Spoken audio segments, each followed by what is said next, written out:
Ready for the roll? Oh, normally you say that. Yeah. This is the planning board meeting for the city of New Brunswick for February the 10th, 2015. Roll call. Clary Barber, Here. Chris Stellatella, Here. Betsy Garlotti, Dave Fitzhenry, Here. Joe Catnese, Linda Hunter, Here. Carly Neubauer, Here. Josefa Rojas, Here. Andy Kaplan, Jeff Crum, Suzanne Ludwig. Here. Public announcement, Open Public Meeting Act. Please be advised that the notice requirements of the Open Public Meetings Act have been complied with and satisfied that the annual notice will be sufficient notice of time, place, and conduct of all public meetings of the planning board of the city of New Brunswick have been filed in the city clerk and placed on the appropriate bulletin board in the lobby of City Hall, 78 Byard Street, New Brunswick, New Jersey, and has been transmitted to the official newspapers of the city of New Brunswick, namely the Home News Tribune and Star Ledger. Please stand for salute to the flag. I pledge allegiance to the flag of the United States of America and to the republic for which it stands, one nation, under God, indivisible, with liberty and justice for all. Now, just want to reflect that Mr. Catnese is now here. Minutes of the board's January 13th, 2015 meeting. Chair members received copies of the minutes in their packets, and unless there are any changes or additions, a motion to approve will be in order. Motion. And second. Who made the motion, please? All in favor? Aye. Aye. Opposed? Minutes passed. Old business. Construction Management Associates PB 2013-25. Site plan variance application for the construction of a residential building located at 17 Mine Street, Block 71, Lot 4.01, Zoning District R-5A, and Redevelopment Area 2. Yes, Madam Chair, I understand that we may not be equipped with microphones over here, so if I raise, I don't intend to raise my voice like I'm yelling, but I want to be sure that everybody hears me. For the record, Peter MacArthur on behalf of Professor David Drinkwater, John Mills, Jennifer O'Neill, and Alejandro Peroni. Madam Chair, when we were in the middle of my direct testimony the last time, and I had 3 witnesses to call tonight, and prior to me doing so, I would like to just put a couple of procedural issues on the record, if I may. It shouldn't take very long. At some point, I would like to, I would hope that Mr. Arabin would advise this board on whose burden it is to carry the burden of proof in this matter. It is the applicant's burden to prove that, and I'm sure he'll do so before you deliberate whenever that may be. There's a legion of case law on that, and I just wanted to place that in the record. Another issue was from last time, there was some during the cross-examination of Mr. LaGuardia, there was some statements that were made by Mr. Kelso to the effect concerning other applications that this applicant had before this board and other parking situations that they may have had. There's really no foundation for that. There's no support in the record for them. It's really irrelevant to this application. It's not located on Mine Street, different sized buildings, different streets involved, different testimony, different proofs. Don't know if that testimony was cross-examined at the time. So I would ask that the board, disregard future and past references to same. Let me respond to that. That's clearly not the case, because in our presentation in chief, we had specific testimony with regard to variance for parking in other projects that my client had completed and was managing. It was direct testimony. It was provided as testimony in support to show actual usage of similar projects in similar locations. And it was certainly within my purview in cross-examination to ask their expert whether or not they ever took the opportunity to look at those locations to determine whether or not those buildings were functioning as those variances were granted. It was clearly testimony that was provided in chief. And I have a right to find out whether their expert, who had months from the point of time where that testimony was given, whether they took the time to go find out how it worked. It's clearly permitted cross-examination. It wasn't, well, my point was that it cannot be used to prove a case directly, because it's not relevant. It's a different location, different situation, maybe even different witnesses, for all I know, than what is here in front of this board presently. It should not be used directly to prove or to show this board that just because something else may or may not work, it will work here. That shouldn't be the case. What this board should be focusing on is what is on the record with the witnesses, from within the time frames that this board has already deemed. So, Once again, I disagree. It was testimony in support of our application. The board has the right to determine whether it wants to rely on it or not, and in what degree. And then secondly, my opportunity to ask their professional witness who was providing testimony against the variance. It certainly is relevant to know whether or not they took the opportunity to test our testimony in sheet that we provided in support of the variance. I What's the tend to agree credibility? with Mr. Kelso unless Mr. Ithall has something else. Madam Chair, the application itself, the evidence is presented on behalf of the application. As the board members know, you can't rely on approvals from other applications in and of itself to say that this applicant, the variances that are sought in this application should be granted because they were granted in other variance applications. However, as Mr. Kelso's pointed out, on both direct and cross, if my memory serves me correctly, both Mr. MacArthur and Mr. Kelso made reference to other properties that were managed by this applicant. And in terms of whether the parking worked at those facilities, and I believe that Mr. MacArthur also asked questions with regards to that. So I believe that the testimony that was provided and the answers on cross-examination can be considered by the board for the purposes that were proffered. And I believe that some of that testimony was elicited by Mr. MacArthur himself. And I don't believe that there was an objection at that time to the answers that were given. Mr. McCarthy. I'm ready to proceed, Madam Chair. My objection is on the record. The record's noted. I would like to call Professor David Drinkwater, please.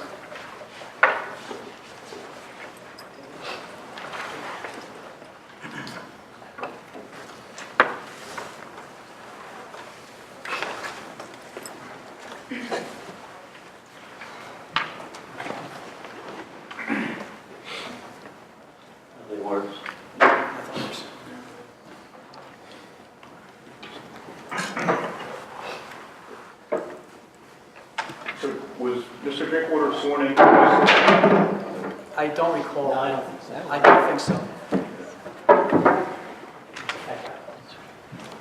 Sir, can you raise your right hand, state your name, spell your last name for me, please? My name is David Drinkwater, D-R-I-N-K-W-A-T-E-R. Do you swear to the whole truth in this matter? Of course. Thank you. My name is David Drinkwater, and I live at 13 Mine Street.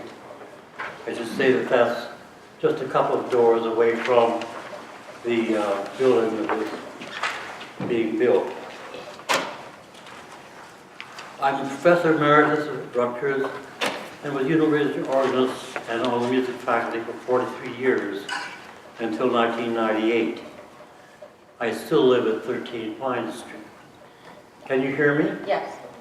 Can you hear me? I taught in the classroom, well, I suppose that's why. I conducted the Kirkpatrick Chapel Choir, accompanied the university choir, and gave some 250 organ recitals at the chapel. It's hard to believe, but I performed the service music, and I'm not bragging about this, but I performed some service music for several thousand weddings in the chapel. And of course, that's how I paid down payment for my house.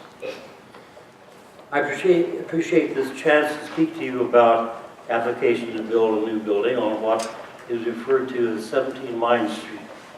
I think it should be made clear that 17 Mine Street goes on till 29 Mine Street. It includes 4 deep lots and 2 driveways, one which was, I think, abandoned soon after I lived in the garage apartment. I've lived on Mine Street for almost 50 years now, and I've always enjoyed being a part of both town and gown. Back in the late 1950s, I lived in New York City, getting my master's degrees, and loved living there. Who wouldn't, you know? I joined the campus, joined the Rutgers faculty, I should say, in 1957, and one of the Rutgers deans at the time told me it would be to my advantage to move to New Brunswick, I suppose for my career, I don't know. At any rate, he'd even searched and found the perfect apartment for me. He recommended I move to a garage apartment on Mine Street, a street that was rather quiet, yet in the middle of everything. You'll hear that several times now, in the middle of everything. It was a 10-minute walk to my office in the chapel, just 5 minutes to my classroom around the corner on Bishop Place. That sounded good to me, so I moved to the garage apartment on the property of 29 Mine Street. Incidentally, I have always had to have a car to shop for groceries, take the dog to the vet, go to the doctor myself. Even 55 years ago, when I was a lot more spry than I am today. But as the dean said again, this apartment is square in the middle of campus life, and it still is. I quickly found out that the street is part of a really special neighborhood, and it's quite unique, I think. The houses seem to be older, they have more character than most of the nearby streets. You know, little lawns and front porches make it that way. I found there was also a gateway between the Rutgers campus and Easton Avenue, where there was, and still is, plenty of extracurricular activity and entertainment. Maybe you didn't know that for many years Mine Street was paved with yellow bricks, and since the mid-1980s, they have sadly been covered with asphalt. Well, when I first came to Rutgers, Mine Street was not Mine Street, it was the Yellow Brick Road. Everyone called it that.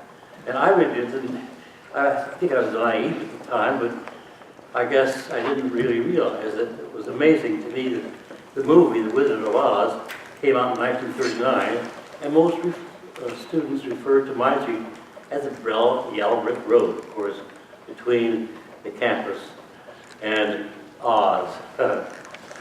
When I lived in the garage apartment of 29, I created a garden and, of course, did a lot of digging. I found bottles and shards of pottery, and even, if I can get to them, here's a very old candle snuffer. And bottles, of course, shards, little things, little dish, child's dish, a tiny, very tiny little ceramic figure. A couple of weeks ago, I cleaned it up, and I found it, don't jump all at once, but the backside looks like it's sort of exotic or something, I don't know. At any rate, those objects I found near the garage apartment at 29 Mine Street. I didn't really think too much of it because I found a lot of other junk too. I always admired the large house at number 13, and by chance I was able to buy it in 1976.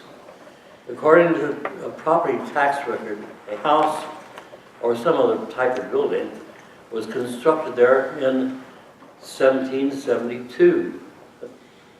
Some architectural elements might have been incorporated into the present building where I live, which was probably constructed in about 1830. the chimneys in particular, and some other features. When I first moved there, the remnants of the original kitchen were in the basement.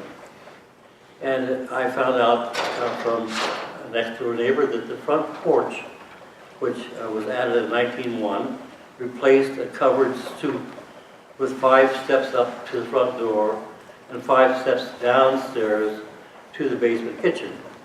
In any case, it remains one of the oldest houses in the city, and it is still a private residence.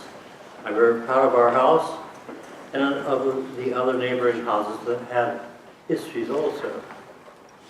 In 1960, one of my first neighbors was Mary Flynn, who lived next door at 17 Mine Street. What a sharp character. She was born on Mine Street in 1885 and lived on the street all her life. Council, can I just interrupt you for one moment, just so the record is clear at the point at which we do have a new member of the board that's here, we're just going to grab a seat for him. The record could reflect, I'm sorry, Mr. Crum has joined as well.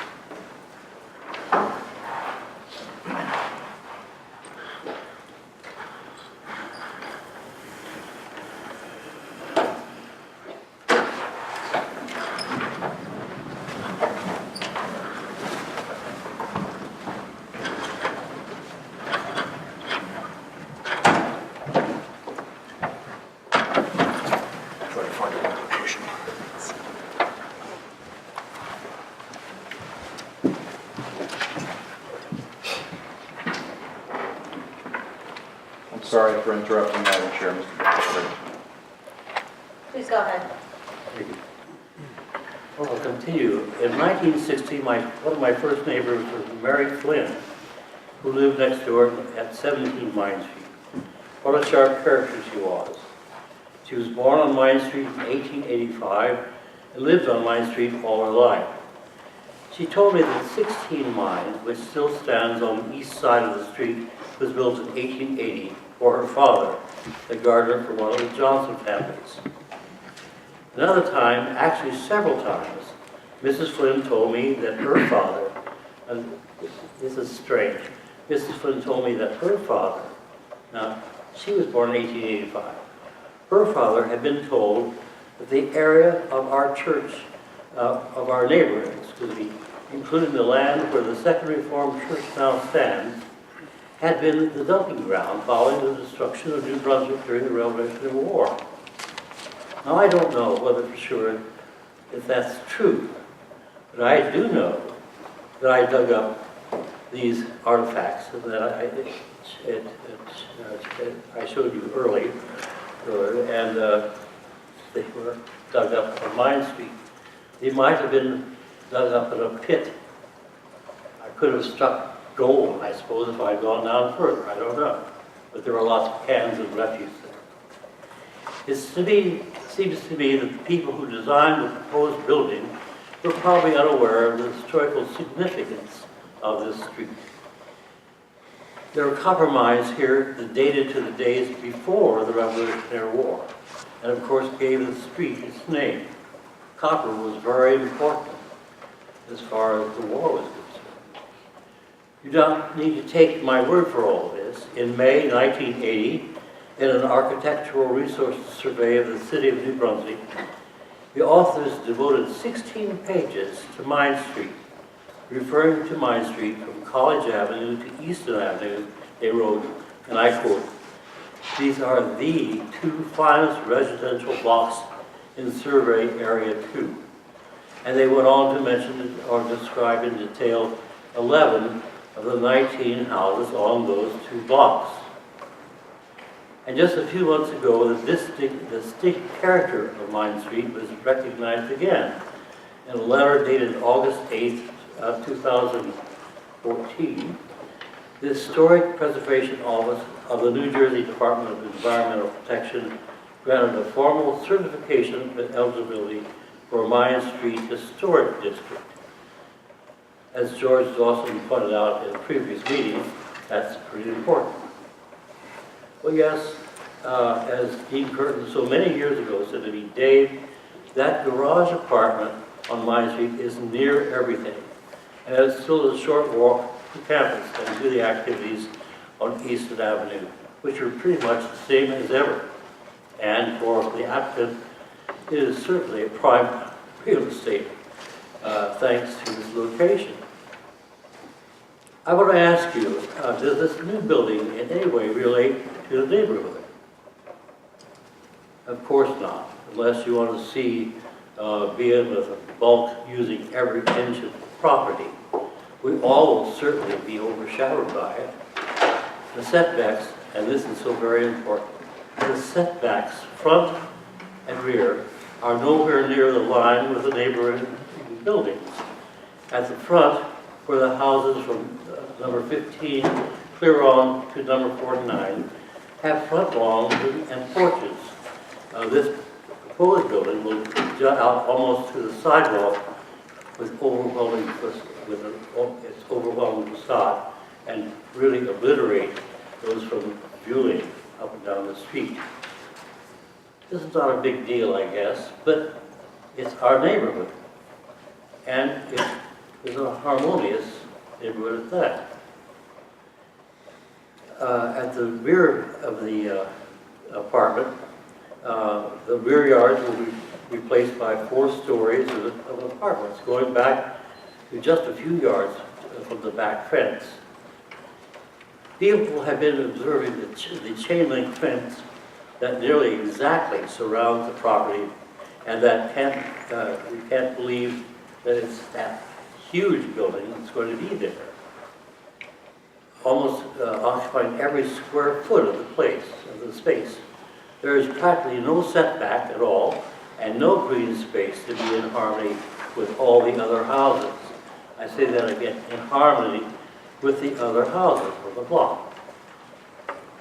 I understand that you, the members of the planning board, have a tremendous responsibility for the well-being of our city that includes both its architecture and its inhabitants.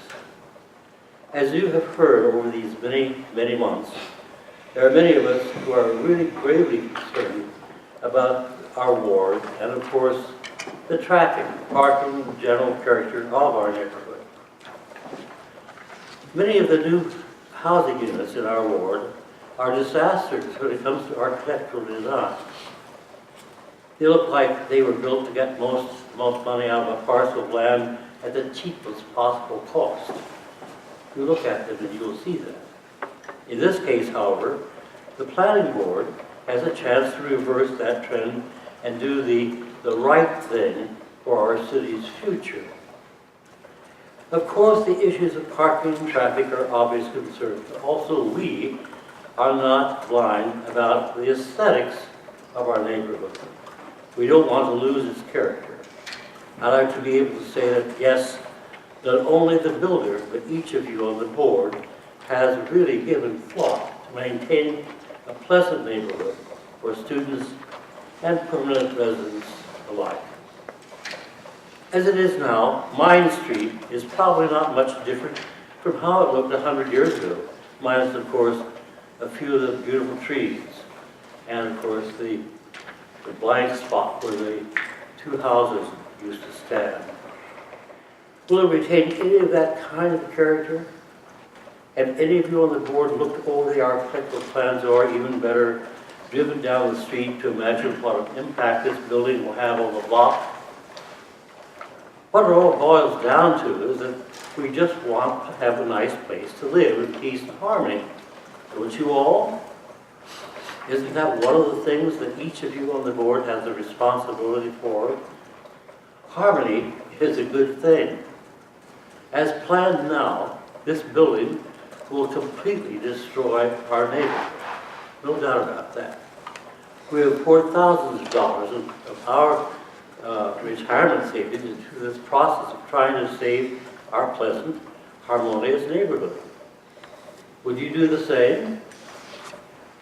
Won't you please hear our voices and deny this application? As I see it, the applicant's proposal beats the record as a bulky monstrosity, but more importantly, as a symbol of greed. You look it up, it's not a pretty accusation, and I hate to really use it. It's spelled G-R-E-E-D. Please say no to this, their greed, and yes to a decent future for the 6th Ward and for all New Brunswick. Thank you. Professor Drinkwater, I just have one additional question. Were you noticed when the City of New Brunswick rezoned 17 to 29 Main Street? Excuse me? Were you noticed when the City of New Brunswick rezoned 17 to 29 Main Street? I don't recall, no. I would have certainly put it in my files, sure. Thank you. We just had several questions. First, for the record, I've known David Drinkwater for 47 years. I hold him in deep affection. Excuse me? I'm saying nice things, David. I'm sorry. I have a great deal of respect for David because I've known him for 47 years. I had the privilege of singing in organizations that he has conducted. We've known each other personally for many, many years. And I have great respect and admiration for how he feels about this application and how he perceives it. And David, I'm sorry. I know that our relationship is strained because he's mad at me right now. So you can I appreciate it. realize that, Tom. Yes. But I would like to ask you just a couple of questions. Sure. You've been in your house for 47 years or so? And you've done a lot of studying of the home and its history and so forth. Yes? Have you ever taken steps to have your home listed on the historic register? No, I haven't. Okay. Are you aware I of... understood, actually, when I bought the house, that the building was already on the registry. But you're aware that it is not on the register? It is not. Okay. Are you aware of whether there are any other homes in what is being referred to as the Mine Street District? Are any of those homes listed on the State Historic Register? I have not seen, I have no idea. Okay. With regard to the 1980 study that was done, were you familiar with that study at the time that it was done? No, I wasn't. Okay. The study does actually reference you, doesn't it? Yes, yes. Okay. But I was not really involved in it. No, but you were aware that it was happening? Okay. In all those years, are you aware of any action on your part or anyone else who lived on Mine Street to take any steps to have the Mine Street area identified as an historic district? I heard things in the wind. That's all. And you are aware that the August 2014 letter from the state is only a preliminary determination. Of course. So actually today, That's quite important. yes, it's a first step, right? And that there's much more that needs to occur before a district would actually be registered as a district. Of course. Is that correct? It's a very expensive venture. Yeah. Do you know whether or not any steps have now been taken to have an application presented for registration of the district? I'm not certain of that. So as it stands today, there is no registered historic Mine Street district, as far as you know. I don't know. And you're not aware of any properties that are on the historic register that are identified in this area? No. Okay. I have no further questions. Thank you. I have no redirect.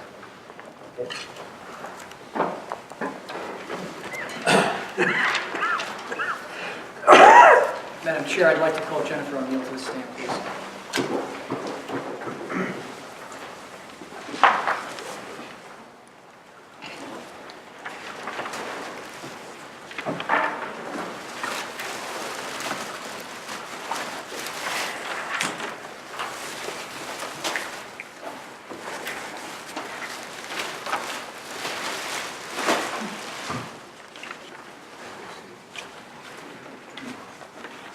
want to place this in front of the board?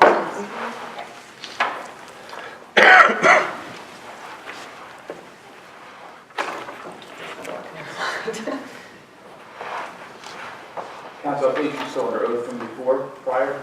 You read the letter. I believe that's correct. Yes. You can proceed. Start with your name for the record, please. Okay. Jennifer O'Neill, O''Neil. And I'm going to ask, can you hear me? Yes. Okay. And can you hear me? All right. Good evening. My name is Jennifer O'Neill. I want to begin my testimony tonight by raising a timely and critically important issue. It's been in the spotlight quite a bit in the past several weeks, so I assume all of you have probably seen the horrible videos and the news stories about the tragic fire that took place in Edgewater, New Jersey a few weeks ago. Last Thursday, Assemblyman Romana introduced a bill that would put a freeze on permits for new multi-unit dwellings that use lightweight wood construction, while the state evaluates its safety and potentially revises the construction code. News reports also indicate that lawmakers intend to discuss with the Department of Community Affairs concrete proposals in the next few weeks about sprinklers, wall materials, alarms, and barriers between floors or sections of a building to keep fires from spreading. In short, we don't know how any future revisions to the code could affect this proposal for 17 Mine Street. So in light of this, it seems to me the prudent thing for this board to do is suspend this hearing immediately until it's known whether the construction code will be revised. Then, and only then, should this hearing resume and the applicant be held to the prevailing code. It would be short-sighted to rush this vote through at the potential cost of public safety. The last thing I think any of us would ever want to witness is a fire of that same nature ripping through the Rutgers community. I feel it's the planning board's obligation, before we go any further, to obtain all of the facts about precisely the type of construction that will be used to build the proposed apartment building, and then review this application through the lens of the newly approved code. I think to do otherwise would be reckless. So if it's the board's preference, I can defer my testimony or I can continue tonight. Please proceed. Okay. So I'm the homeowner of 15 Mine Street. I'm married. I have a child. I went to Rutgers not once but twice. I go to the Rutgers football games and basketball games. I frequent many of the establishments in the community that I'm sure you do too. My love of living in New Brunswick goes back to my days as an undergrad when I lived on Union Street in the 90s, less than 2 blocks from where I live today. When I was a student at Rutgers, I was even involved with the Catholic Center, which you might know was housed at 17 Mine Street, the site of the proposed new apartment building. As a former member of Professor Drinkwater's Kirkpatrick Choir at Rutgers, I've been attending picnics and gatherings at his home at 13 Mine Street since my freshman year of college. In other words, Mine Street has been my neighborhood for nearly 24 years. Those of us who have expressed concern about the project are not just nameless, faceless human beings who wandered onto Mine Street by chance. I got my education at Rutgers. I was an administrator at Rutgers for 5 years. I served on 3 alumni board of directors. David, as you heard, was a professor at Rutgers for 4 decades, and he's continued to support the arts at Rutgers and in New Brunswick in his retirement. That's why in 2000, I took advantage of the amazing opportunity available to me to buy a home on Mine Street.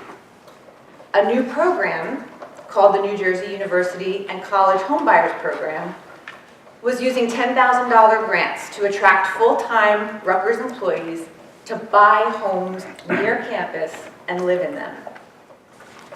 I represented exactly the type of person New Brunswick wanted to bring back to the community as a homeowner. And now, the very life I have worked so hard to build on Mine Street for myself and my family over the past 15 years is at risk of being completely destroyed because a builder who doesn't even live in New Brunswick is determined to seize a money-making opportunity, no matter how negatively it affects the lives of those who actually live on Main Street. Since board members' addresses are a matter of public record, I know that nearly all of you live in R2, R4, or R5A zoning districts in New Brunswick. According to the New Brunswick Schedule of Zones 17.04.010, the R2 and R4 zones are labeled single-family residential, and the R5A zone is labeled single-family and two-family residential. At the start of all the planning board meetings that all of us have attended in the past year, Chairwoman has stated time and again that Block 71, Lot 4.01 is in Zoning District R5A and Area 2 of the College Avenue redevelopment plan. When I initially moved to Main Street as a renter in 1998, my house at 15 Main Street and everything on my block to the south of my property was in the R5A zone, including 17 Main Street. In fact, today, everything to the south of my property is still in the R5A zone, except now 17 Main Street. I want to state again that when the city came back and rezoned Lot 4.01, I was not noticed, and none of my neighbors were either. So at this time, I'd like to submit my first exhibit. I believe it's 017. I have a marker if you need to grab it. I'll mark it. Okay. Just put it on.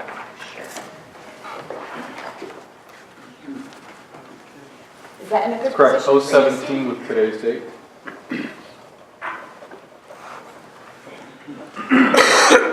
We can see it here, but I'm not sure if the public has a view. I believe it's better probably if the board can see it while I'm speaking first, and if you need to move it, I'll be happy Mrs. to. O'Neill, can you first identify what 017 is? Absolutely. For the record? It is a map from page 6 of the College Avenue redevelopment plan, and it's labeled Map 2: redevelopment acquisition and rehabilitation areas. It shows in blue the 3 areas covered by the College Avenue redevelopment plan. And so I think this is probably the best position for me to stand in. So as you may already know, this is Area 2 where I'm pointing in the center. And the boundary of Area 2 was gerrymandered across Main Street around just Lot 4.01 and back across the street. And perhaps it doesn't seem so strange, since Rutgers did own both Lot 11 and this property at the time that it was done. But Rutgers also owned and still owns the property immediately to the south, number 31 Main Street. Yet the boundary of Area 2 didn't include that Rutgers-owned property. And in fact, number 31 is still zoned R5A today.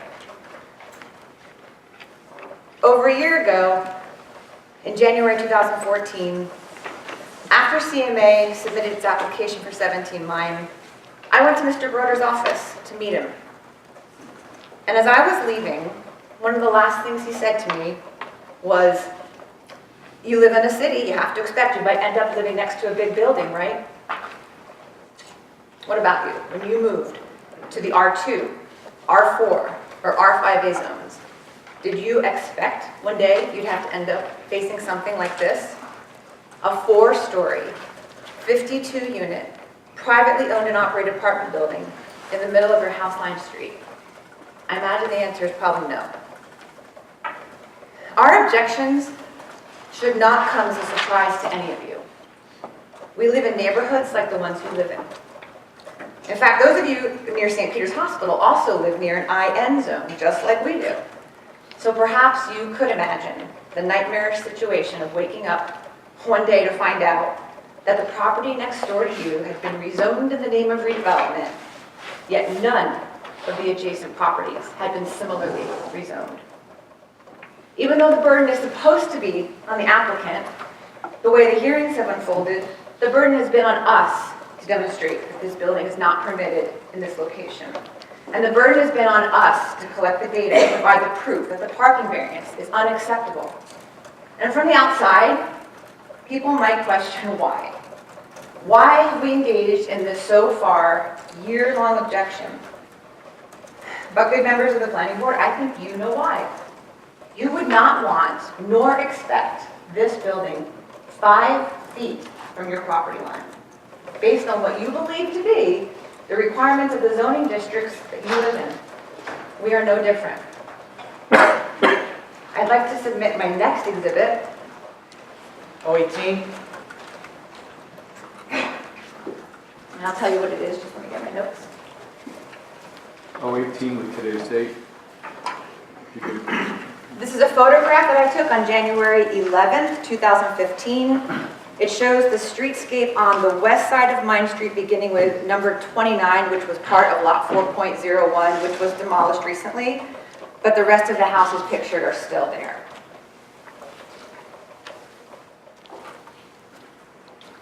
Walk down Mine Street and you will not find a single 4-story building of any kind.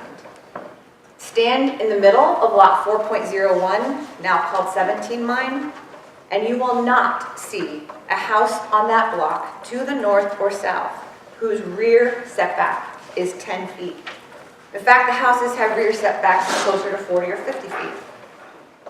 Instead, you'll see this: 2 or 2.5-story houses with front porches, set back approximately the same distance with roughly the same rear setbacks up and down the street. But this is just the view to the south, so I have another exhibit that I would like to submit. 019. This is another photograph that I took on January 11th. It shows the west side of Mine Street looking north from number 33 on the left to the end of Mine Street to the far right. Previously, the applicant's architect testified, without showing you pictures, that there is an apartment building on Mine Street to the north of 17 Mine that is similar in size to the proposed building. And as you can now see, that is flat out false. In the center of the picture is lot 4.01, and of course the tan and light blue houses were recently demolished, but this photo shows their previous setbacks nonetheless. On the left, the picture starts at number 33 on the west side of Mine Street and shows everything to the north, all the way to the Rutgers Credit Union, which is on the corner of College Avenue and Mine Street on the far right. As you can see, there is nothing even similar to the proposed apartment building adjacent to or north of 17 Mine Street. And there is not a single apartment building with a Mine Street address between College Avenue and Easton Avenue. That's a fact. Instead, what these pictures show is a consistency in height, scale, style, setbacks, all along this stretch on the west side of Mine Street. And they point out just how much the size, scale, and setback of the proposed building do not fit with the existing streetscape. I have another exhibit I'd now like to submit. 020. 20 with today's date.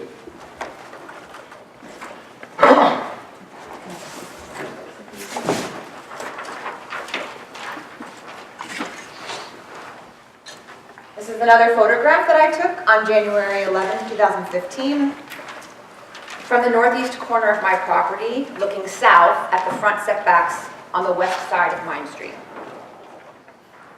This is what I see from our front yard and porch. And even though numbers 17 and 29 have been demolished, it doesn't matter. You can clearly see the consistency in heights and setbacks along this stretch of Mine Street. This is the character of our neighborhood on Mine Street in the R5A zone. And the proposed building at 17 Mine Street, as it's currently designed, will destroy that. Whether you stand on my porch at 15 Mine Street or the porch of 31 Mine Street, you will see the front yards and the front porches of every house to the north and the south. The applicant's own environmental impact statement even acknowledges on page 3 that the setback of my house is approximately 30 feet. And the examples included on page 3 that are used to defend the 10-foot setback of the proposed building are, as the statement reads, all located across the street and not adjacent to this building, making its 10-foot setback inconsistent with the existing pattern on this stretch on the west side of Main Street, and definitely inconsistent with the 2 adjacent properties, including my home. With its proposed 10-foot front setback, this building will permanently block the view from my front porch to the south end of our neighborhood. The front yard trees, the shrubs, the flower beds, the other porches. In other words, if you approve this building, we will never see those neighborhood features again. And our neighbors to the south will never see our home again. Being cut off and isolated from our neighborhood is such a depressing thought. Is that the intent of the master plan as written? I don't think so. What we can expect in terms of loss of light, air, and sky is equally, if not more disturbing. At this time, I'd like to submit another example. 021. 21 stays 8. And if you allow me to describe it, because I expect reaction to it.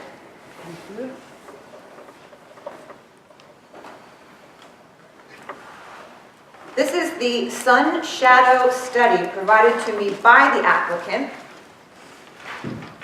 What it is it was created by his architect, he told me, that represents the day March 21st and simulates September 21st. And it was sent to me via email by Mr. Broder. And before anyone remarks that it's an earlier version of the proposed building, I want you to know that I proactively reached out to Mr. Broder last summer after the plans were updated to request a new shadow study to reflect the newly designed building. And I have the August 1st, 2014 email correspondence as evidence where Mr. Broder said, and I quote, "There is no change in the shadow study." In other words, this is still an accurate depiction of how the proposed building at 17 Main Street will tower over our 2-story, 2,000 square foot home on our 168-foot deep lot. And so while the applicant touts 5 fewer apartments and enhanced fenestration materials, the applicant has confirmed that this building's shadow effect on our property will be what you see here. I'm a gardener. My son plays in the backyard. We enjoy hosting family picnics. The loss of light, sky, and air that this building will cause is simply devastating to consider. And we can't forget about privacy. This building will turn our backyard into a fishbowl. We will sit in the shadow of this building under the gaze of 4 stories of apartments that will run the entire length of our backyard. The way we use, experience, and enjoy our property will never be the same. There's been testimony that from the street, the stepped-back facade of the proposed building will be experienced as a 3-story building for people walking or driving by. I don't know about you, but sitting inside my house, I can't see the front of my next-door neighbor's house. I certainly care that they look nice and they're appropriate for the neighborhood. But what I can see are the sides and back of my neighbors' houses, through my bedroom windows, my kitchen windows, my office windows, along the side of my house, and of course from my backyard. Yet there has been no discussion about how the other 3 sides of this proposed building will be experienced by the actual residents in the neighborhood. In fact, the applicant's recently submitted environmental impact statement says on page 3, and I quote, "The 4th story will be almost entirely obscured from the viewpoint of a pedestrian along Main Street." And it continues in the same paragraph, quote, "Consequently, the height of the building will not be overly imposing on the streetscape and will not overwhelm surrounding structures." Will not overwhelm surrounding structures? Does this exhibit look like it won't overwhelm surrounding structures? Does it really matter more that the pedestrian on the street or the person driving by in a car will think the building looks like it's only 3 stories? Is that the standard for whether this building scale is appropriate? I'm quite sure you wouldn't want someone to be allowed to build something that affects your side and backyard views based solely on what it looks like from the front. What about those of us who live and work next to this property every day, who will be looking right at this building through bedroom windows or from our backyard patios and decks? Surely how we experience the building should count for something. In fact, maybe even matter more than the person who walks or drives by on occasion. Let's be clear. This is not a 3-story building. It is a 4-story building that is much more than its facade.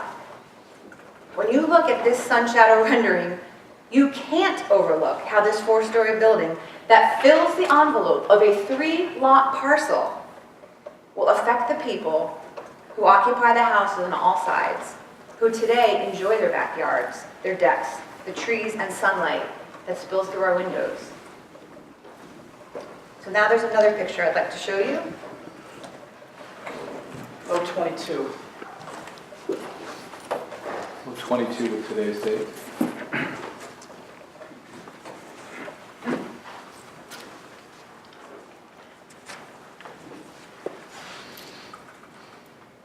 This is a rendering of the building that was constructed for the New Brunswick Theological Seminary. The source of the image is DevCo.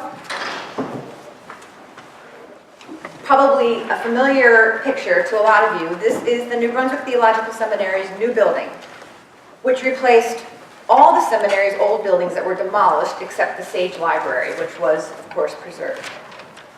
And in replacing all of those buildings, the seminary designed one new structure that's about 2.5 stories high and 30,000 square feet to serve the needs of its entire student body, which is a couple hundred students.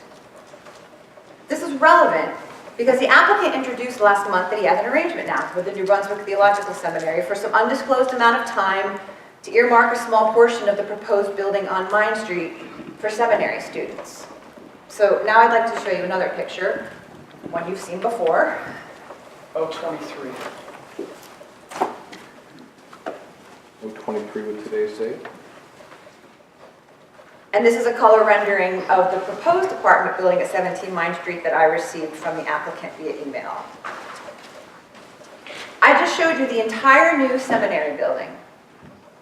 But this is the building the applicant wants you to approve to serve the housing needs of that same seminary, the school that is half the square footage, and the apartment building being labeled theological, the school that is half the square footage of the apartment building being labeled theological seminary housing.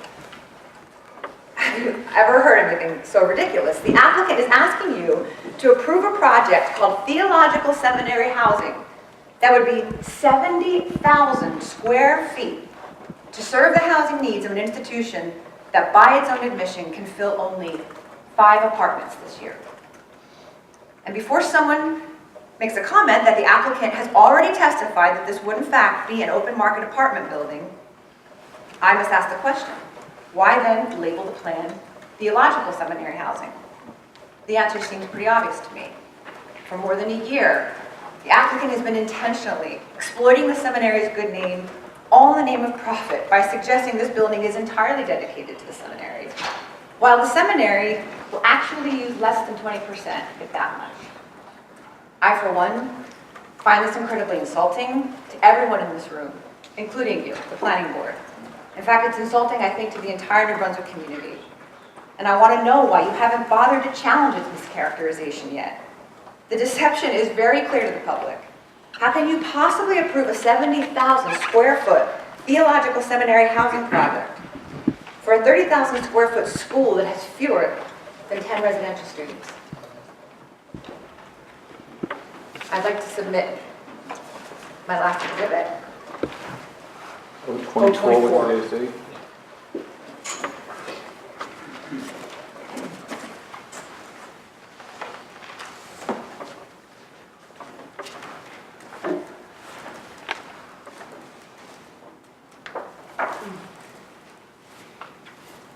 This is another photo, 2 photos, pardon me, that I took.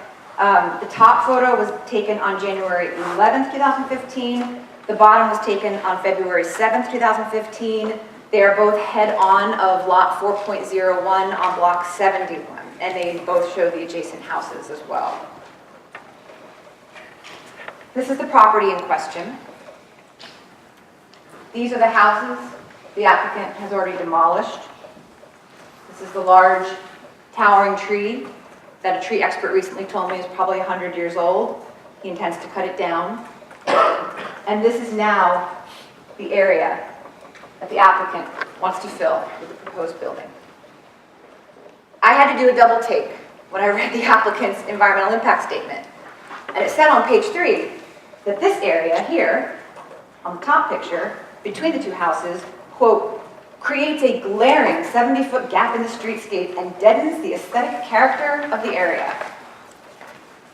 This area, until recently, contained a gorgeous holly tree that stood 4 stories tall, a cherry tree that blossomed in the spring and had grass and flowering daylilies in the summer.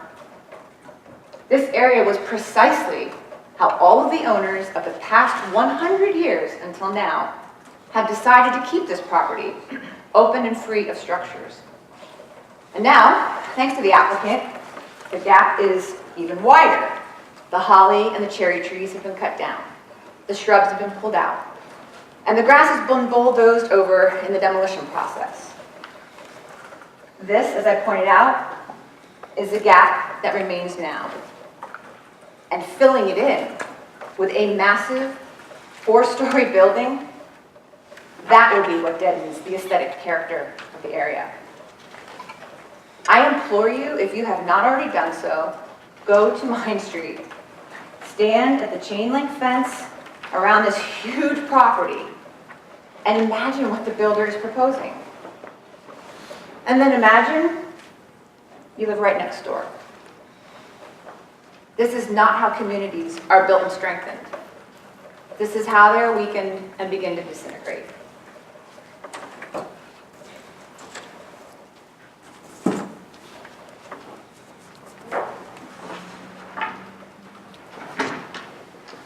But if you do follow my suggestion and you come visit Main Street, good luck finding parking.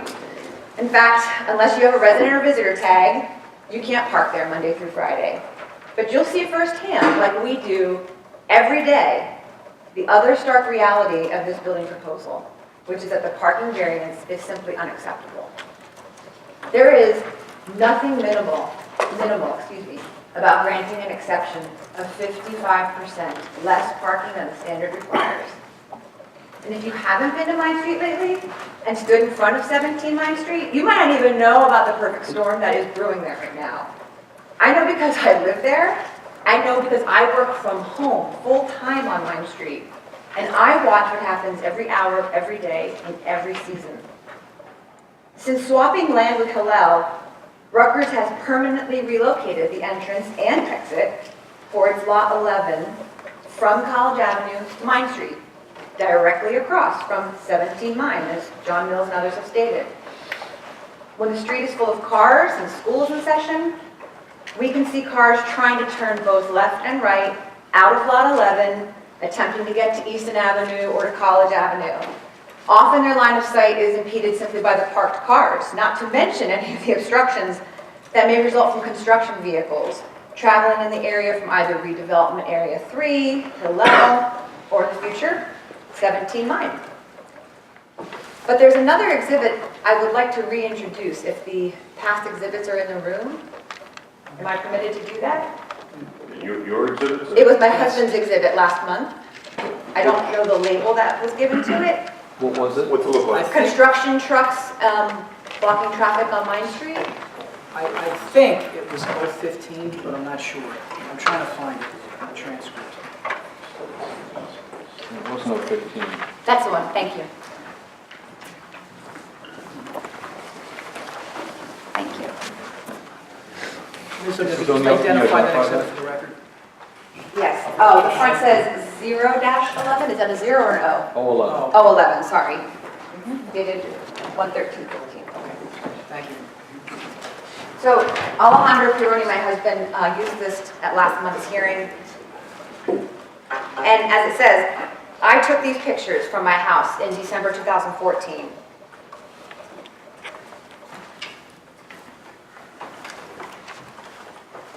Here you see not one, not two, but 5 or oversized construction vehicles attempting to come and go from the Hillel construction site, which shares its entrance, as we've said, with Rutgers Block 11 right there, where, by the way, Rutgers has also announced it plans to erect a new parking deck. As you can see, only one truck can get in or out at any time, causing a backup on Main Street, which in the third picture you see just simply caused a driver to go around the truck and drive into the oncoming lane to get around. I'd like to add that that was nearly an identical scene just a few weeks ago as CMA's demolition crews were on site tearing down and cleaning up numbers 29 and 17. It was a traffic circus. And what's worse, it was completely avoidable with some pre-planning. This scenario, along with the bend in the road just north of 17 Line, and people's propensity to drive a little faster than the speed limit in this area, is simply disastrous. So now we know Rutgers plans to also begin construction in this vicinity. And the applicant has talked about infrastructure improvements he'll make, which certainly would have an impact, I imagine, even if temporarily, on the flow of traffic and parking on Main Street. And on top of all of this, the applicant wants you to approve the addition of 124 new residents at this exact spot on Main Street with at least 43 more cars. I have no idea who is in charge of the big picture. The confluence of Rutgers, DevCo, Hillel, City of New Brunswick, and CMA projects in our little neighborhood is churning up a perfect storm like none that I have observed in any other construction zones in New Brunswick. Where is the plan that outlines the timing, coordination, and safety precautions being taken to avoid the total disruption of life on and around Main Street? If parking isn't provided, people will undoubtedly double park. They do it now. How would emergency vehicles possibly get to a scene under these conditions when time is of the essence? A thorough assessment and a very long-term plan for the proposed public works and construction projects and their impact on traffic and parking for this area is clearly needed.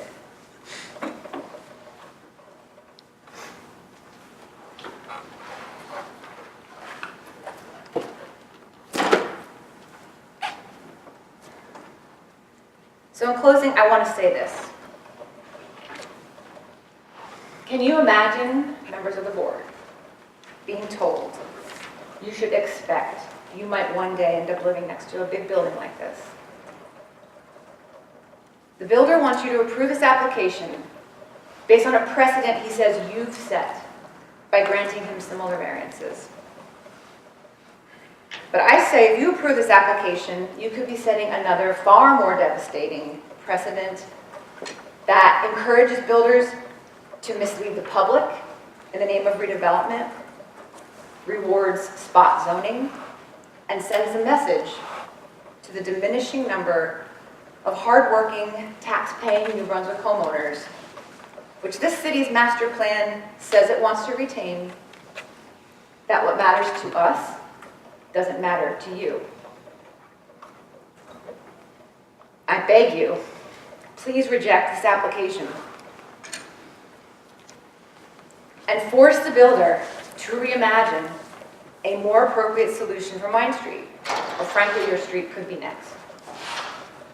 Think how you would feel if someone from outside the community wanted to build this massive, imposing apartment only a few feet away from your family's home. And then think how you would want the planning board to vote. Thank you. Ms. O'Neill, I just have a question. With respect to your own personal observations along Main Street during the time you've lived there, and recently, is there a correlation between being in closer proximity to a college campus and students having fewer cars? Not in my observation. I live on the block that is shared with College Avenue, so you can't really get much closer to the main vein of the College Avenue campus than the block I live on. And the street is parked to capacity most of the time with cars. which are being driven there by people that I watch getting out with backpacks, walking toward campus. Some of them walking into houses on Main Street, but they, generally speaking, all look as if they're students. Thank you. I have no further questions at this time. I have no questions. Do you have anyone else to call? I do. I'd like to call our planner, Mr. Gordon John. We have no doubt.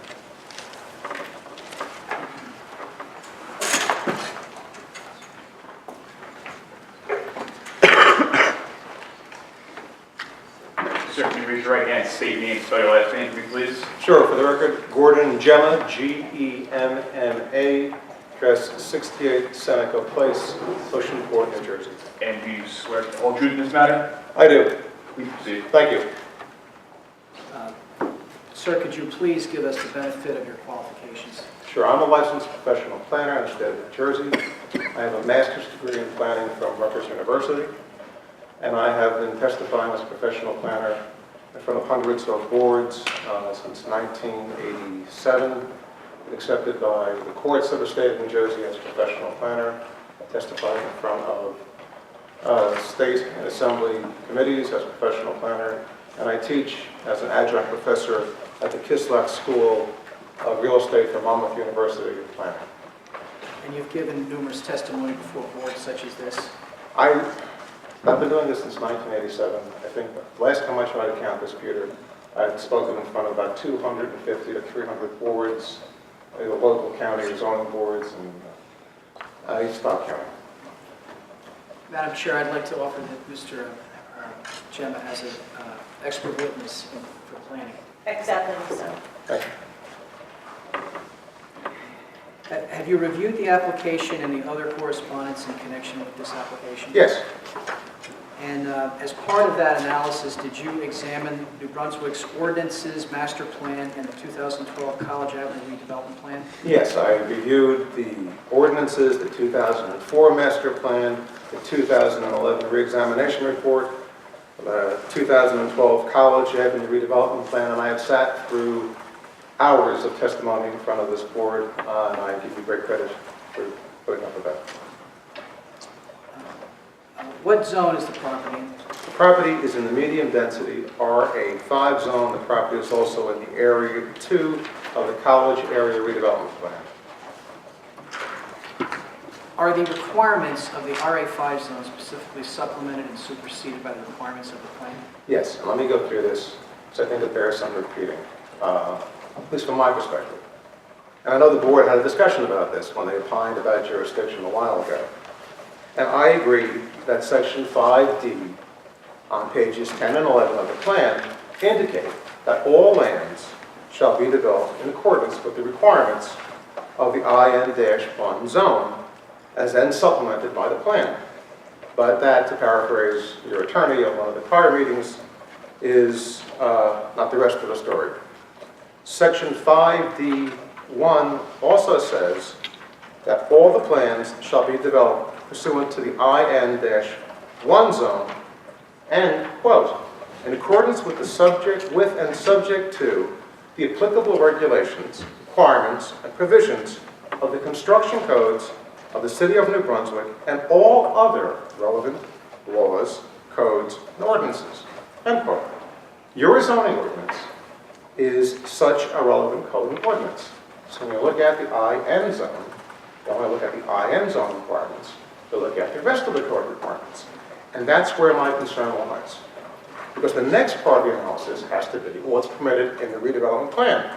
The table on page 12 clearly indicates that low and mid-rise housing is permitted. The problem is the redevelopment plan does not define what constitutes low and mid-rise housing. In fact, what triggered it in my mind was sitting here at one of the prior meetings, and the applicant's planner stated that no one could define low and mid-rise housing as something other than what is proposed. Well, someone did. Someone, but more precisely, something, is the zoning code of the City of New Brunswick. Low and mid-rise housing is not defined in the IN zone, but it's not permitted in the IN zone. It is, however, specifically defined and permitted in the R6, R7, C2A, C2B, C3B, and C4 zones, which all have the same requirement for this type of housing. In fact, as far as I can tell, they set the only standards for low and mid-rise housing. And what your ordinance states is that low and mid-rise housing can only be at 16 units per acre and mid-rise at 50 units per acre. If that standard were applied here, then only 25 units would be permitted. As this board knows, the density permits can only be given by the zoning board. Now, I bring that up just so you have an idea. A number of months ago, Mr. O'Neill sought to present evidence before this board about the plans prepared by DEVCO in 2012. And that was, they were marked as 02 and 01 of an exhibit. And these plans purported to show approximately 20 townhouses at the site. And the applicant's attorney, Mr. Kelsey did a good job, objected. And he said, they're not relevant. It doesn't matter what happened back in 2012. And as to what happened in 2012, he's partially right. He's partially wrong, in my opinion. This begins to show you what, at least in 2012, when the plan was prepared, what they thought about density. They thought about density the same way you define density. If you define it the way you have it in your zone, as low and mid-rise housing, then you can't have 52 units here. You can only have 25. And in fact, in 2012, only have 20. So that is an indice, at least in my mind, what the city was thinking about when they defined in this plan what low and mid-rise housing was. And so for the board to indicate the zoning ordinance requirement for low and mid-rise housing does not apply, has to make a few findings. One, the plan somehow defines low and mid-rise housing differently. Well, it doesn't. Two, the development plan somehow changed the definition of low and mid-rise housing to ignore all the density standards and only utilize the bulk and other standards as set forth in the plan. That might be a good argument. If I were Mr. Kelsey, I'd make that argument. But for the plan's specific reference to the standards of the IN zone and all the other ordinances of the city. For that reason, the board would be hard-pressed to find that since the IN zone doesn't define low and mid-rise housing, you can't go anyplace else. Well, you have to have other places to look at. And therefore, you've got to ignore how you define low and mid-rise housing elsewhere in your ordinance. In my opinion, the plan clearly defines things as bulk and FAR, and that applies. But where there's silence, such as the density, it would be inappropriate to ignore these standards, which clearly have been used to define what's permitted elsewhere, and then say, we're going to move forward without taking a look at that. And even if this board goes so far and says, look, I'm going to ignore the density requirements.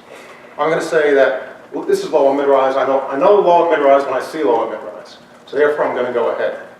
It still has something else that it brings up to you.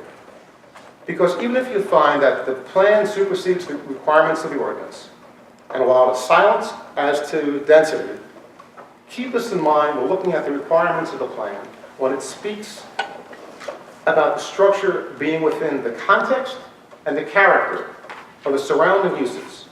As Area 2 of the redevelopment plan, which is across Mine Street, and we just had the exhibit, to encompass property owned by Rutgers, while properties on either side are not in the area, in the plan, they're in the R5A zone. So the bizarre thing is this. If you were to allow low and mid-rise housing in the R5A zone, decide to do that, you couldn't build as much low and mid-rise housing if you use the standard. But if you say there is no standard, what the applicant says, ignore it, then in fact you can build more in this one little island surrounded by the R5A zone. So I just ask you to keep that in mind when you look at the design standards. There's also an issue about when the residents, didn't they have notice? Didn't they know what was going on? Some of them said they didn't. I don't know, I wasn't here in 2012. But if I was a resident in 2012, and I had a plan, and the plan said it's going to allow low and mid-rise housing, and I was an articulate, I was an intelligent member of the community, I went out and looked at things, I would have said, oh, look at this. Low and mid-rise housing, only 26 or 50 units per acre. I would have looked at the ordinance. And I said, well, maybe that's what they mean. So that's why I'm somewhat concerned about what they're doing and how the density impacts the overall context of how does this property fit in the area when you're looking at how big it is and the impact. And to be fair, the applicant, even if you are correct that you can't have, you can still build as big. FAR, bulk standards, they're not seeking those variances. So what's the difference? House can still be as big. The difference is that you might have, at just a bigger house, we have more units. And the number of units, the density, has an impact that I would proffer because it generates more people than just FAR or bulk standards. So that's why I ask you to keep that in mind and to make two decisions. One, what is low or mid-rise housing? And if you say, this is it, even though your standards go someplace else, then two, how does that being defined, elsewhere in your ordinance, impact when we get to the design standards, content, character of what is being proposed upon the residents? And that's why I think that Mr. O'Neill, when he showed those plans, and I don't know how many weeks ago, months ago, and Mr. Kelso objected, and he was right that he objected as to just saying you can't compare the two applications. But I think he was wrong just to begin to give an idea of what intent is. What do they mean by this? So that's why I think that you should keep that in mind. What about the rest of the creative master plan as to issues other than density? Well, the plan supersedes where there may be a conflict or it specifically otherwise says it's going to be superseded. Similarly, the goals and objectives of the master plan, however, remain in effect where they are not inconsistent with the plan. And we're going to get into that. Assuming you just look at the standards of the plan. Standards of the plan, the only variance you need here is parking and a waiver for your driveway width. But that's not the only deviation from the plan. And that's the rest of the story from your attorney. Pages 19 through 24 of the plan establish guidelines, which include parking, which hasn't been, which we'll discuss, which hasn't been followed, and other issues that we're going to get to about how does this fit in the context and the character of the neighborhood. How does this island of the redevelopment zone, surrounded by people not in that zone, impact those people that surround it?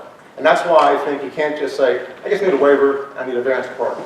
You have to look at these design standards, because on this piece of property, in this location, it's probably more important than any place else in the Area 2 designation, because surrounding it is not Area 2, other than across the street.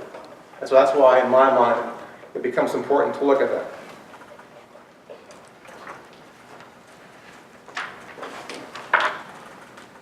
What is the importance of the design guidelines? Aren't they simply like a waiver which the board can choose to apply? No, as I indicated, Peter, they're important here more than anything else. And that because of the issue of harmonious development. And again, you have to go back to 2012, when if I were a neighbor and I got notice and I came to the meeting and I said, what's going to get built here? And I listened to everything, I would have relied upon the design guidelines, because it says things like scale, scope, impact upon surrounding properties. Are you consistent with surrounding properties? So if I were relying upon all those words, I'd actually mean it. I don't want to make sure that they're implemented. Even though they're only design guidelines, they're not variances, but they're important to me because that goes to the heart of what's being built in my neighborhood and how it impacts my neighborhood. Before we get to the basis of variance relief in your comments, you indicate that you reviewed the 2004 master plan and the re-examination from 2011. Is there anything in either report that you believe this board should consider? Sure, and I agree wholeheartedly with Mr. Bignell, his most recent letter of August 8th, where he opined, August 8th, 2014, where he opines that the plan is not consistent with the 2004 master plan. Now, he does go on to say that the 2011 re-examination report does recommend the need for additional student housing in the 5th and 6th wards, and I agree with that. What the re-examination report of 2011 doesn't do, however, is indicate that some of the concerns raised in the 2004 master plan no longer exist and shouldn't be considered. That's because while there may be a recognized need for student housing, some of the problems of 2004 still exist. In particular, I'd like the board to reflect upon what the 2004 master plan does indicate, and what was not changed, 2011 re-examination report, 2004 master plan, page 1-3, housing. Quote, of particular concern is the conversion of single and two-family owner-occupied units into rental housing for students, since such conversion further reduces home ownership opportunities for permanent residents and create quality of life issues such as parking problems and local traffic concerns. That was said in 2004. It wasn't, in 2011, it didn't say ignored. And that's the heart, I think, and more than anything else, of what people are coming out here and saying, about concerns. You're taking away single-family housing, and you're having parking problems. That's still an issue. It's not an issue. And I think the applicant's trying to make that, pretend that is not an issue any longer. It still is. Page I-5, parking issues. Quote, parking problems in certain neighborhoods due to a prevalence of student-occupied housing, especially where single or two-family homes have been converted for occupation by multiple students, many of whom have cars, period, end quote. We've had a colloquy between the applicant's expert, the objector's expert, and we relied upon the study that was done, looking at Mr. Kelso, who did a wonderful job in cross-examination and said this is different types of towns. But the reality is this. You've had testimony from the residents saying, I've got a problem on Mine Street. Not another place where this may have been built, but on Mine Street. It backs up. Mrs. O'Neill just spent time speaking about the issues there with parking. And so you've got to look at it. How does it impact? How does this development impact that issue that in 2004 was relevant and today in 2015 is still relevant? You also have planning goals, land use plan. Number one, the planning goal in the land use plan, 2004, protection of established residential neighborhoods, including conversion of low-density housing types into multifamily units where such conversion would be inconsistent with the zoning for the area. You can't convert on either side of where this exists. It doesn't say where it be inconsistent with the property, but with the area. So when you look at this conversion taking place, you can't just look at the property and say it's okay. You've got to look at what surrounds this island in the Area 2 designation and what can you do there. Number three, increased residential land usage through infill, rehabilitation, and development. Now here's the important part. Quote, at housing densities and types appropriate to the character of the existing neighborhoods. It's page I-13 of your master plan. That still exists. And so you've got to say that this housing, this density, is consistent with the character of the existing neighborhood. I don't know how you can do it. Number seven, enhancement and appropriate redevelopment of older residential neighborhoods with residential development that complements or enhances the neighborhood. Again, does this enhance the neighborhood? Does it complement the neighborhood? That's what you've got to find if you want to find a consistency with your master plan. The planning goals of the housing plan are on page 1-14. Preservation of the character and stability of established residential neighborhoods. Does this preserve the character and stability of this neighborhood? Ms. O'Neill just made a point. Not only does it not preserve the character and stability, it adds to the diminution of the character and the stability of a single-family neighborhood when you put in this many apartments in the middle of it. Number two, greater levels of home ownership in the city. Well, building apartments does not increase home ownership. Building apartments increase rent. Number three, maintenance and continued improvements of the city's existing housing stock. You can't improve housing stock by tearing it down. You improve it by renovating. Goes on to say medium density, single family and two-family residential land use category. The intent and purpose of these districts is to provide for the expansion and the preservation of the integrity of high density, single family and two-family residential areas with the community by prohibiting the further development of garden apartments and apartment buildings and the conversion of single family and two-family dwellings into multiple dwellings and preserve the character of the neighborhood. Now, I know in 2011, and so do you, and Mr. Kelso is going to jump up and say, they allow it now. He's right. But it doesn't say that in medium and low, medium density, single family and two-family residential land uses on either side of where this exists, that should be allowed and how it impacts that. And that's what we're really talking about. What does it how does this impact this area? And the reason I spent the time to go through this is when you look at the design standards of the College Avenue redevelopment plan, while some uses previously permitted, not permitted, are now permitted, also see some of the goals and objectives of the 2004 master plan still exist. And they're reflected in those design standards, such that you as planners are asked to indicate whether the plan meets or advances these standards. And you have some guidance from your own master plan to do that. So that's what I'm going to ask you to look at. There's one other thing I'd like you to look at, and that is the 2011 re-examination report. And looking at the section as to how and whether issues raised in the 2004 plan have been addressed, on page 19 of that report, it candidly discusses the need for more student housing in the 5th and 6th ward, as reflected by Mr. Bignell in his letter. And it goes on to say, the need for additional student housing and new or rehabilitated owner-occupied housing are complementary. So you've got to ask yourself, is this type of student housing complementary with what in fact exists on Lime Street? And by the way, the plan, 2011, does not say build as much student housing as you can fit on the site to accommodate the needs of Rutgers. Rather, it suggests a balance. That's why you have design standards, to ensure such new housing is complementary. That is why you cannot ignore the standards or the properties on either side of what's being developed. Is there anything else in the 2011 re-examination report which the board should consider in connection with the applicant's request for variance relief? Yeah, there's one thing we had at colloquy about parking. And the issue of parking was, is the parking as proposed in the implementation of the recess standards, that de minimis exception? Because, you know, on the recess, you're allowed de minimis exception. And let me go through a few things. Number one, it says that, the report says the ratio for students should be 0.5 spaces per bedroom, page 59. And this also reflects the college area redevelopment plan, which indicates that if housing is to be run by Rutgers or contracted to Rutgers, then 1 space per unit.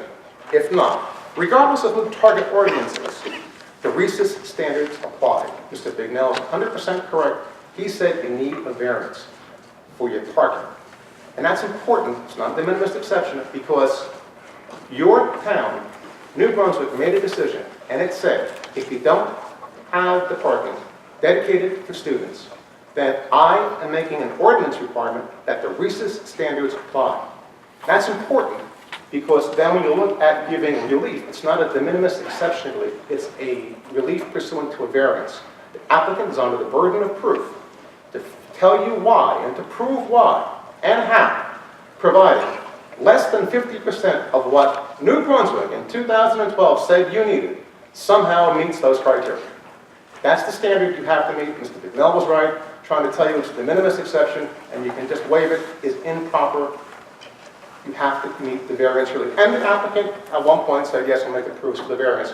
But they also talked about, in their discussion, that also being the de minimis exception, candidly, you can't have a de minimis exception. And there's one other thing. The applicant is asking you to do is this. He's saying, this is for student housing. So we should really look at the design criteria for student, the criteria under the recess standards for student housing, the half of a space.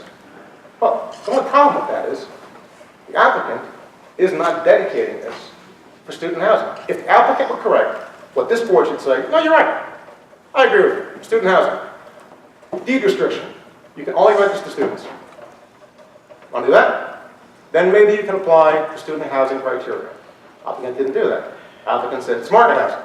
In fact, maybe I'll rent the bottom floor to the seminary students who Ms. O'Neill doesn't believe need it, and the rest is all market housing. So you can't have both ways. My kids want it both ways. They want to make sure they get this and they get that. No. Want to have student housing? Then dedicate it to student housing, and then apply the criteria. You don't want student housing? You want open to the marketplace? Then make your arguments for student housing. Because at any time, you can rent it to somebody else with a family. And so you can't argue and make that argument in front of this board. That's the basis for variance relief.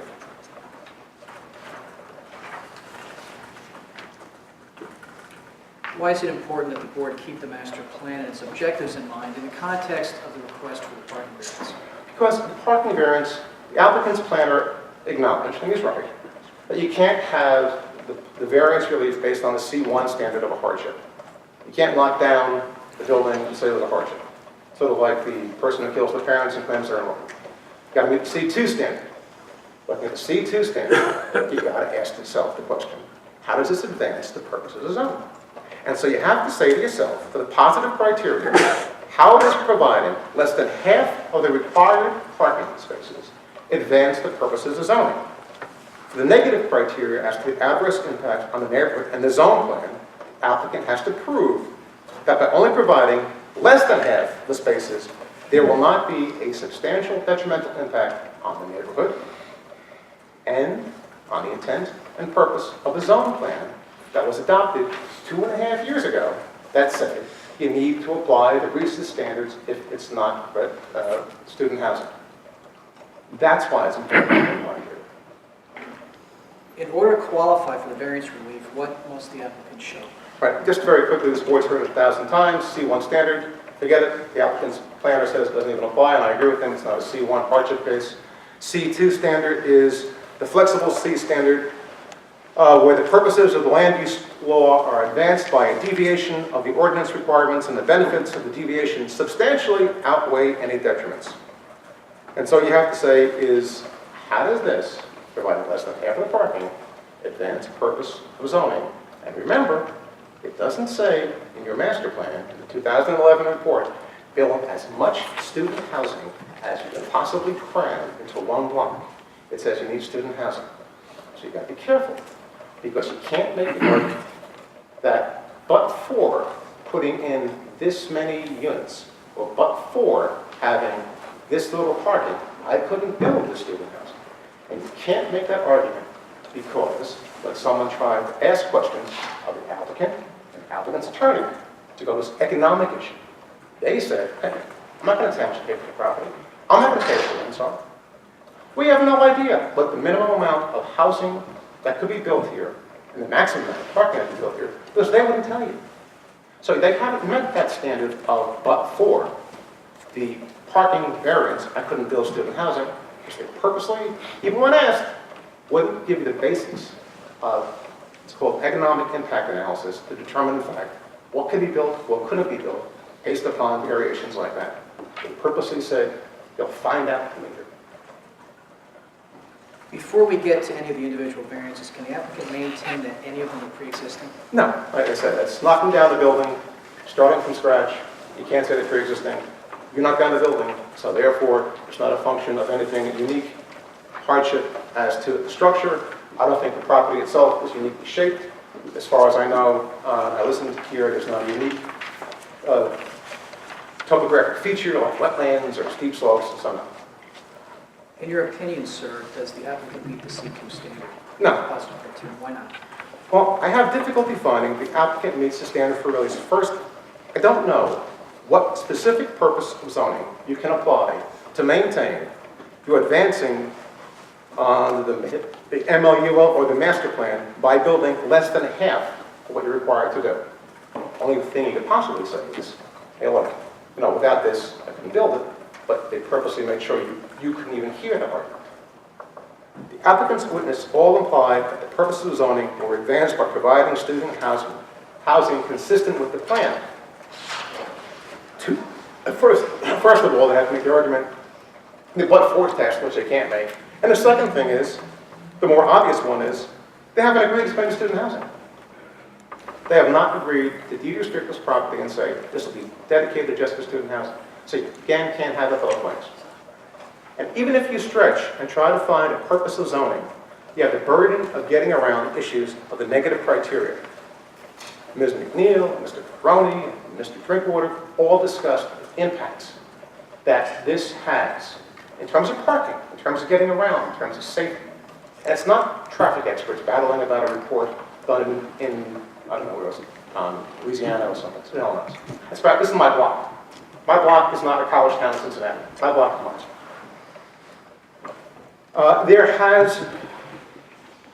There are the comments in the master plan about the parking, so you've got to look at the negative criteria. And in my opinion, you haven't advanced any purposes of zoning.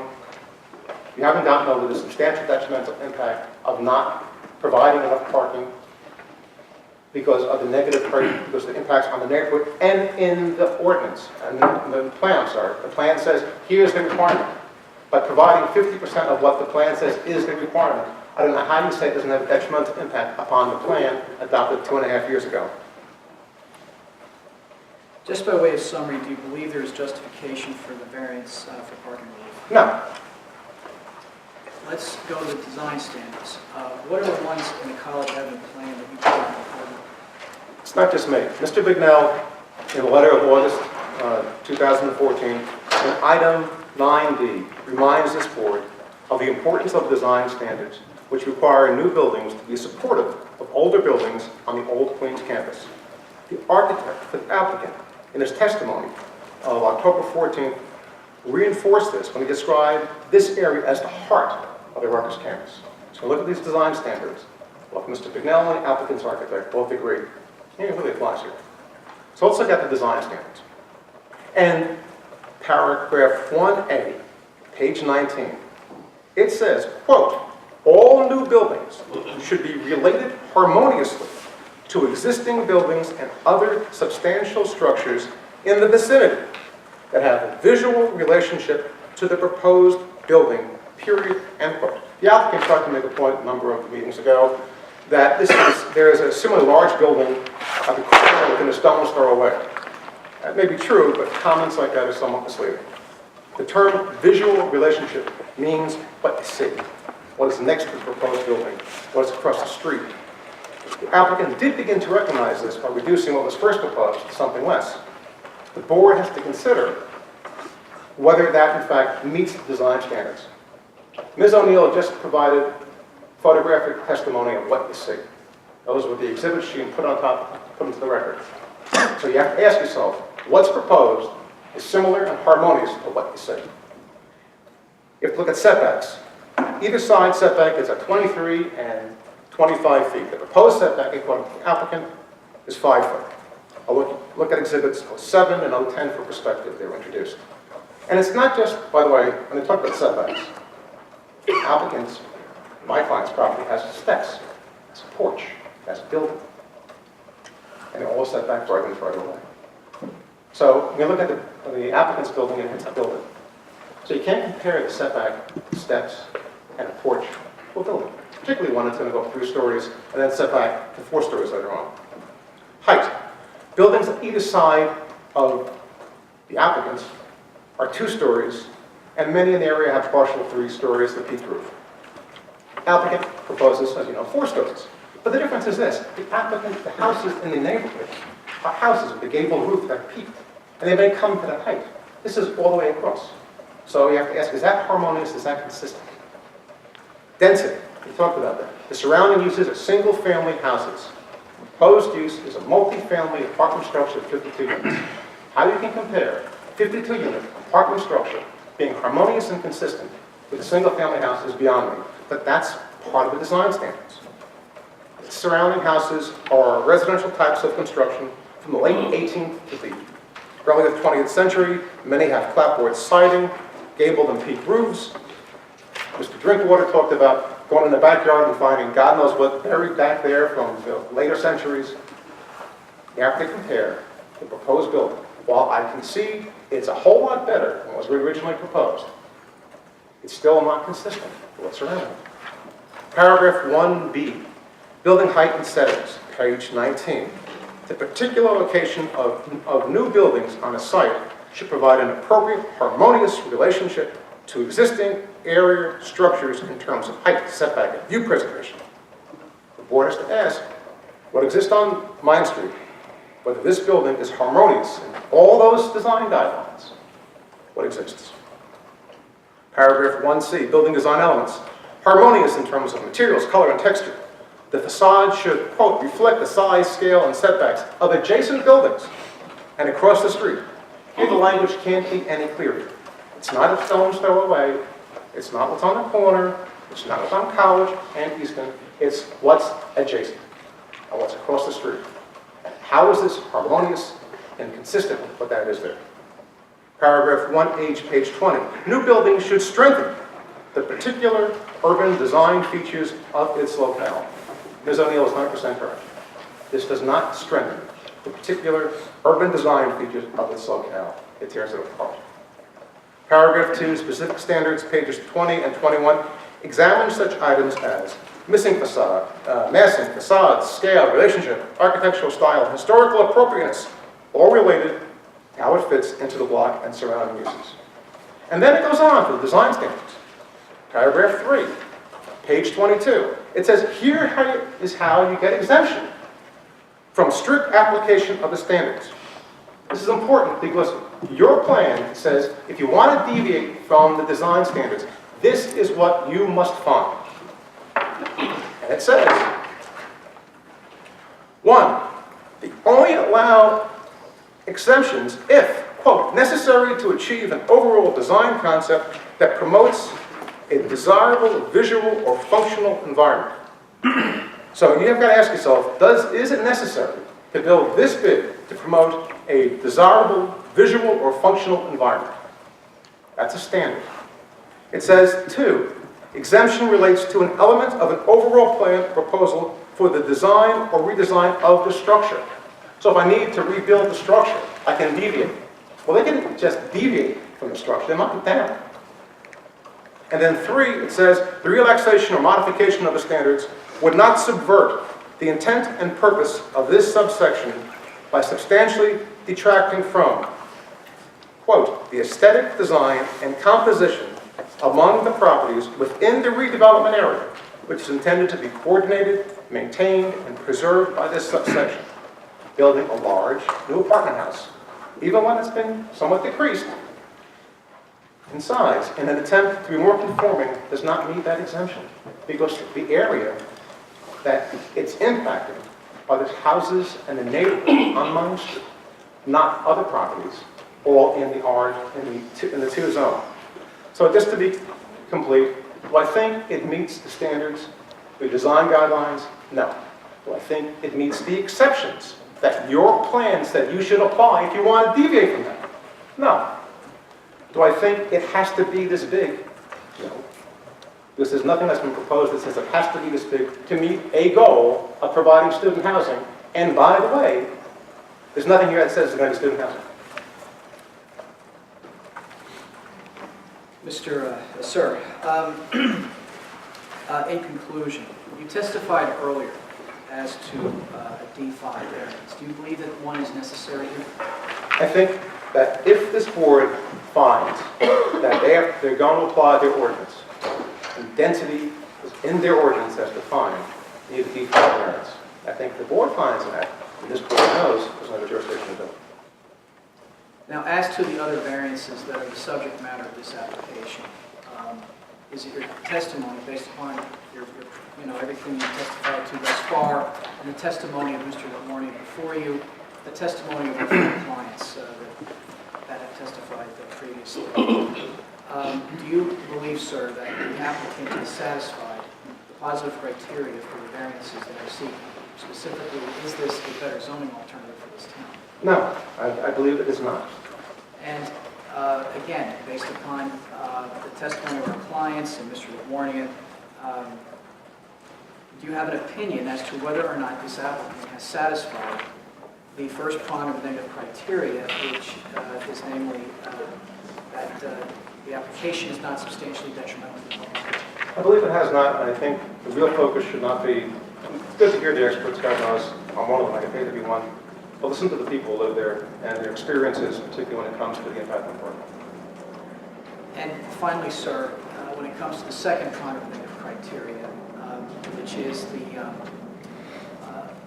does the application substantially impair the intent and purpose of the master plan zoning ordinance? Do you have an opinion as to whether or not this applicant has satisfied that burden for the variances? Normally how you do that is say, look, things have changed since the master plan went into effect. This plan went into effect in 2012. It was pretty clear that says if it's not student housing, you have to have 96 parking spaces. I think there's no way in God's earth you can possibly say it doesn't have detrimental impact upon what this town said should be the parking standard 2.5 years ago. Madam Chair, I have nothing further at the moment. Gentlemen, just, let's deal with that last issue first. Sure. Are you suggesting that this planning board has the ability to make a determination based upon your opinion that they no longer have jurisdiction over this matter? I'm suggesting that if this board determines that the standards for low and mid-rise, I'm talking about, Tom, I apologize, Tom. Can I go ahead, Tom? Sure. Thank you. Call me Gordon, it's okay. No problem. Thank you. That if they decide that the standard, the definition of low and mid-rise housing is consistent with what is set forth in the ordinance, they have an issue. Now, what they might say is this, and which is where I went to, is that, look, maybe we're not going to strictly apply it. Now, I even know, just on the full disclosure, Tom, I'm also a lawyer. I know. But I'm going to leave that to the board's attorney. I'm here tonight as a plaintiff. But if the board's attorney says, look, you've got to look at that other ordinance, and the problem is this, Tom, because when it looks at what you apply, it doesn't just say the IN standards. It says you have to apply the IN standards and all the other standards in the zone. And so when I went through it, because your planner triggered something on my mind, I should actually read the ordinance, it happens occasionally, that I said, well, how do you define this? And the only place I could define it was in those other zones where the density was defined such that we don't need it. Well, my question again, this planning board does not jurisdictionally have the ability to interpret whether or not a use is permitted or not. No, well, certainly the planning board, and it's through its experts, can certainly say, when, as you and I both know, a jurisdictional issue is an issue that can be raised even after the application has been completed. No question. Right. So they can say, look, based upon my understanding of this now, upon the reading of the zone, maybe this is an issue. And maybe to be safe, that maybe I should kick out and get an opinion from the learned counsel. But that's certainly a decision they should make, even if they say they have jurisdiction from. Even if they say they have it, and they make the opinion they have it, it's still important when you look at the criteria and the scope and context of what that means. And how does allowing a higher density in this area, than what's otherwise permitted any place else in New Brunswick, impact the design standards. So I've not told this board that I'm 100% certain that they need a density variance. I'm saying this is what the ordinance says, and this is what the plan says.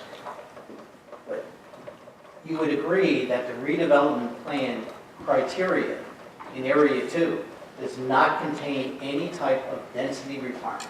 That is 100% correct. It doesn't say that, but what it does say, and I go back to that again, it does say you have to look at the IN zone and all the other criteria and all the other ordinances in the city. So if it just said look at the IN zone, Tom, I'd agree. But it doesn't say that. And so that's why you've got to look at the rest of it. So one way for this board to determine what might have been the expectation is to look at what the bulk standards were that are very specific in the Area 2 portion of the redevelopment plan as to what the expectation was of the size and magnitude of the building that could be constructed there. Isn't that correct? Certainly you can look at, and I brought up, you can look at FAR and the bulk standards to say this is how big the building should be. But you can't use, and it's not appropriate, to use the bulk standards and FAR to say this is how many units should be in that big building. But isn't it a fact that this applicant has met all of the bulk standards that are in that Area 2 table of standards? It has met the standards that were promulgated, articulated in the plan. That's right, and I don't disagree with that. All I'm saying is that the plan, though, says if we don't mention it, you got to go look at the rest of the ordinance. And but there's a lot of things, as you and I both know, as English attorneys, there's a lot of things that you cross-reference in any ordinance, in any plan. And this is, in my mind, that's the sticky language here, where there's that cross-reference. So let's be specific, because you talked a lot about, we've heard other testimony with regard to the setback. The setback, front yard setback, that's on this plan is permitted specifically in that redevelopment. The standards for this... Just No, answer my question. Let him finish his answer, Mr. Kelso. Right. Objection. Let me answer it fully. Because I wouldn't want to be on full time.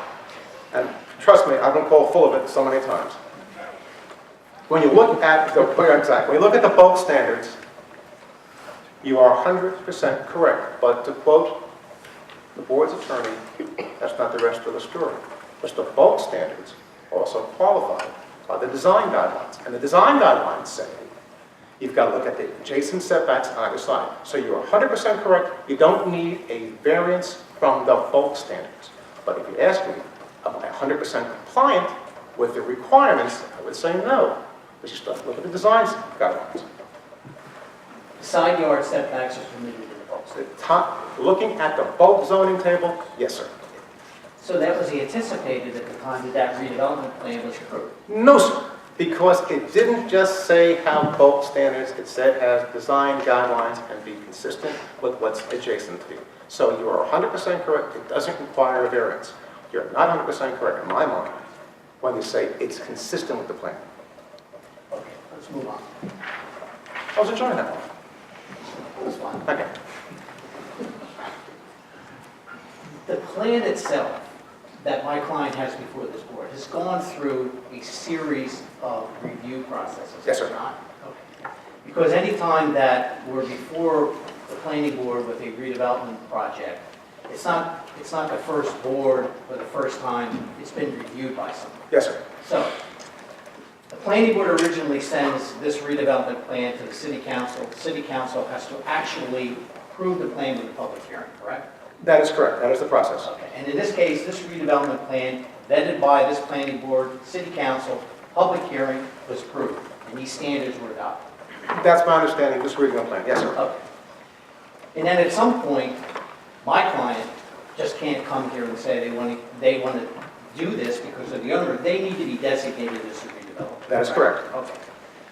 And isn't it true that the process of being designated as a redeveloper requires them to go to the redevelopment authority of the city? Different board. All right? And not familiar with New Brunswick, but yes, whoever there is the designated redevelopment authority, they then get designated from that body. Okay. And as part of that process, my client's required to go to the redevelopment authority, and in fact did that. Are you aware of that? I understand that designated redeveloper, I'm not familiar with what they did in front of that board, Tom, so I can tell you. So you're not aware of the fact that my client went before the redevelopment authority and had this specific concept plan approved by the redevelopment authority? Tom, I'm not. So what I would suggest, I'm not familiar with that. You're not familiar with it? I'm not familiar. Wouldn't that have been Let him relevant finish his for you? answer, please. He didn't finish. No, I'll tell you why it's not relevant for me. Because what was presented, as you and I both know, was presented in front of a redevelopment authority can in fact be modified.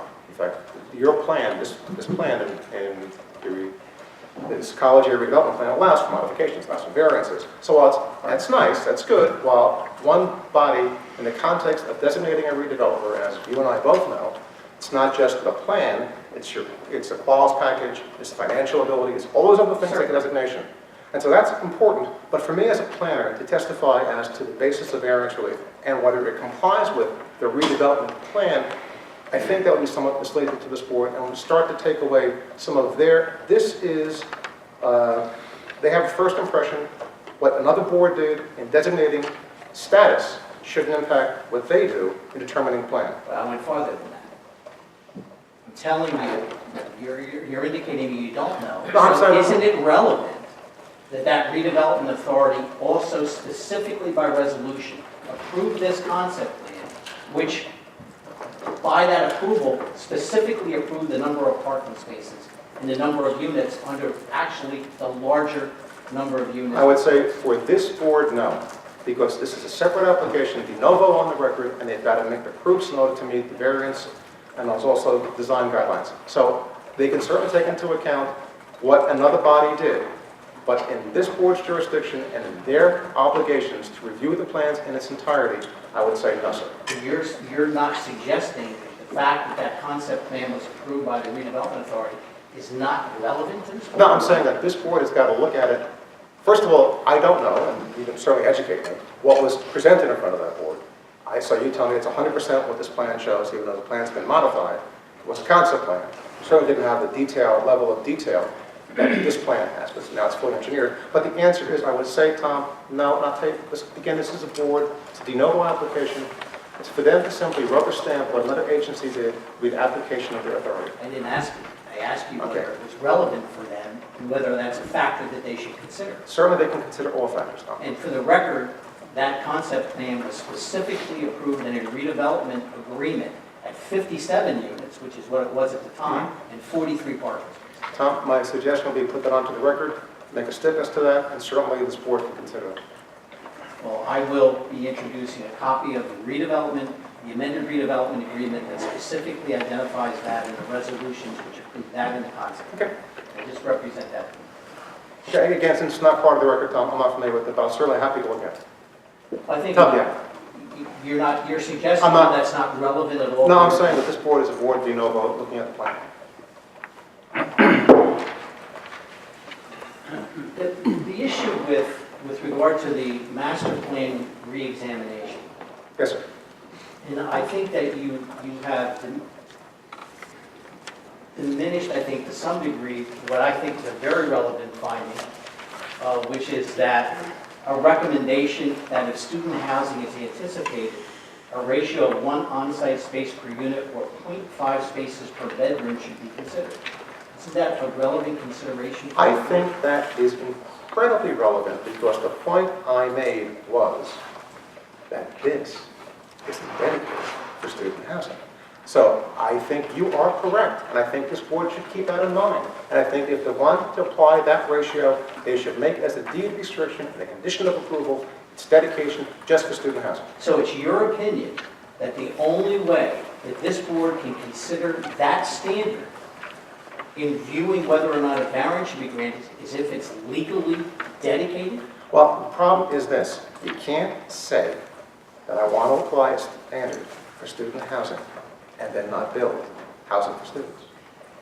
So you don't think it's relevant that the location of this building, all the testimony that was provided with regard to the access for public transportation being in, as you stated, that my witness stated, that this is in the heart of the campus, and even though it's not legally dedicated, isn't it reasonable to expect this will be overwhelmingly occupied by students, and that should be a consideration for this board to consider in light of this master plan reexamination standard? Certainly, the board takes into account all the facts, the area it's in, but I proffer this, that there are people living on Mine Street who aren't students.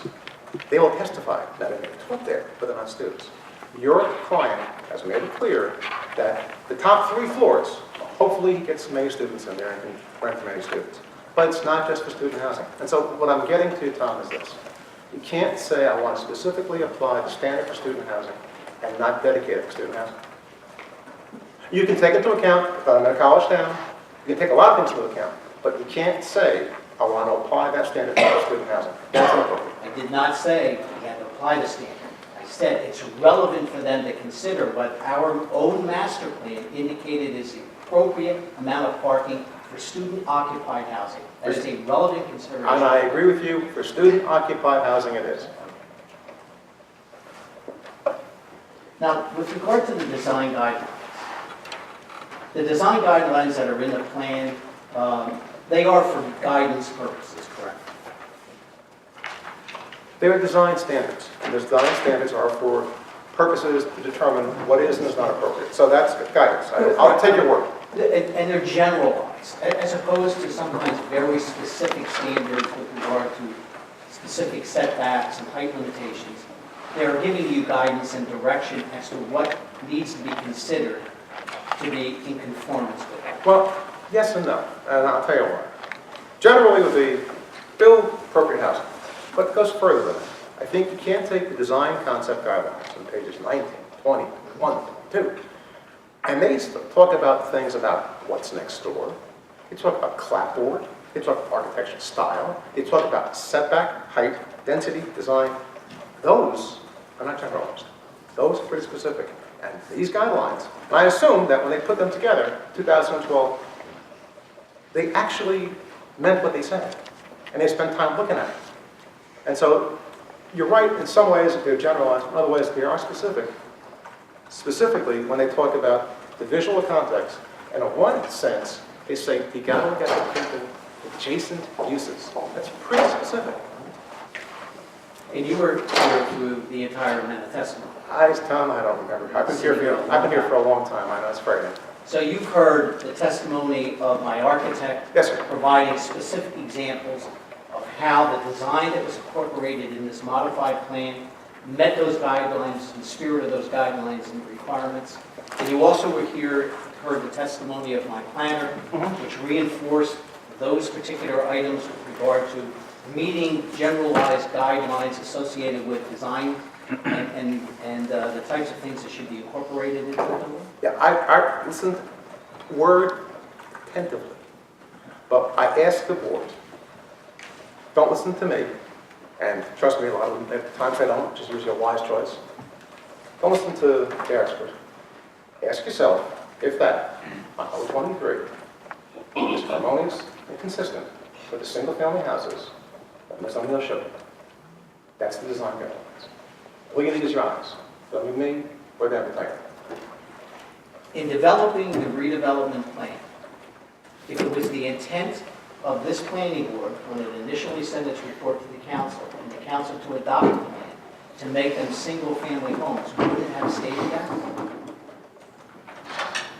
If the intent was to create just To limit single-family the homes, use to Single-family homes. single-family homes. if would it state if that was the intent, I think you're right, they would have. So in the plan, when it states what's permitted is low and mid-rise housing, Yes, sir. that's very difficult to create a single-family housing. Tom, I don't disagree. And in fact, your client, not on Mine Street, I'll keep saying on Mine Street, actually built smaller developments that fit more within the context. But you have to look at Mine Street. You got to look at what exists there. And when they used the words low and mid-rise housing in 2012, what were they thinking? I think they were thinking of what's in the ordinance. Weren't they actually thinking about this particular site? Because in fact, it's the only site where that would really apply.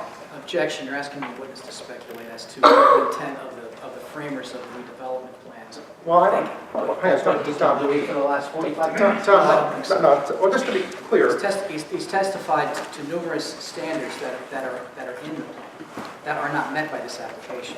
He's never testified as to the intent of what the framers of the plan may have meant at the time they did it.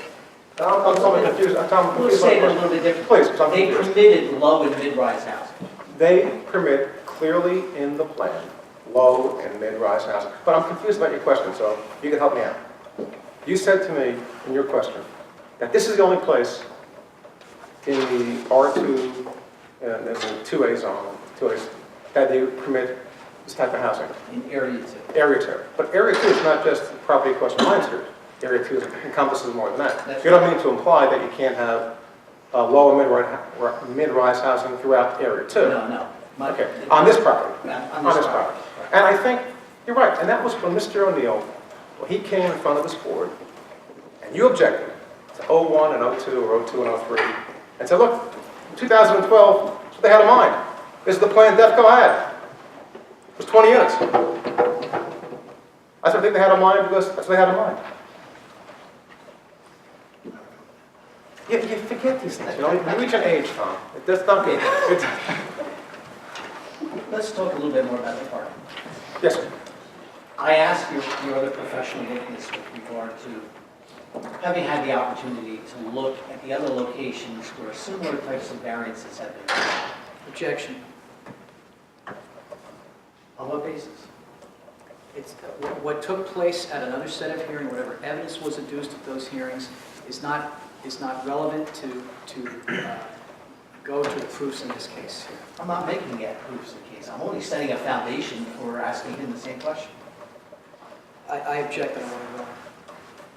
Well, your objection's noted. I asked for a ruling.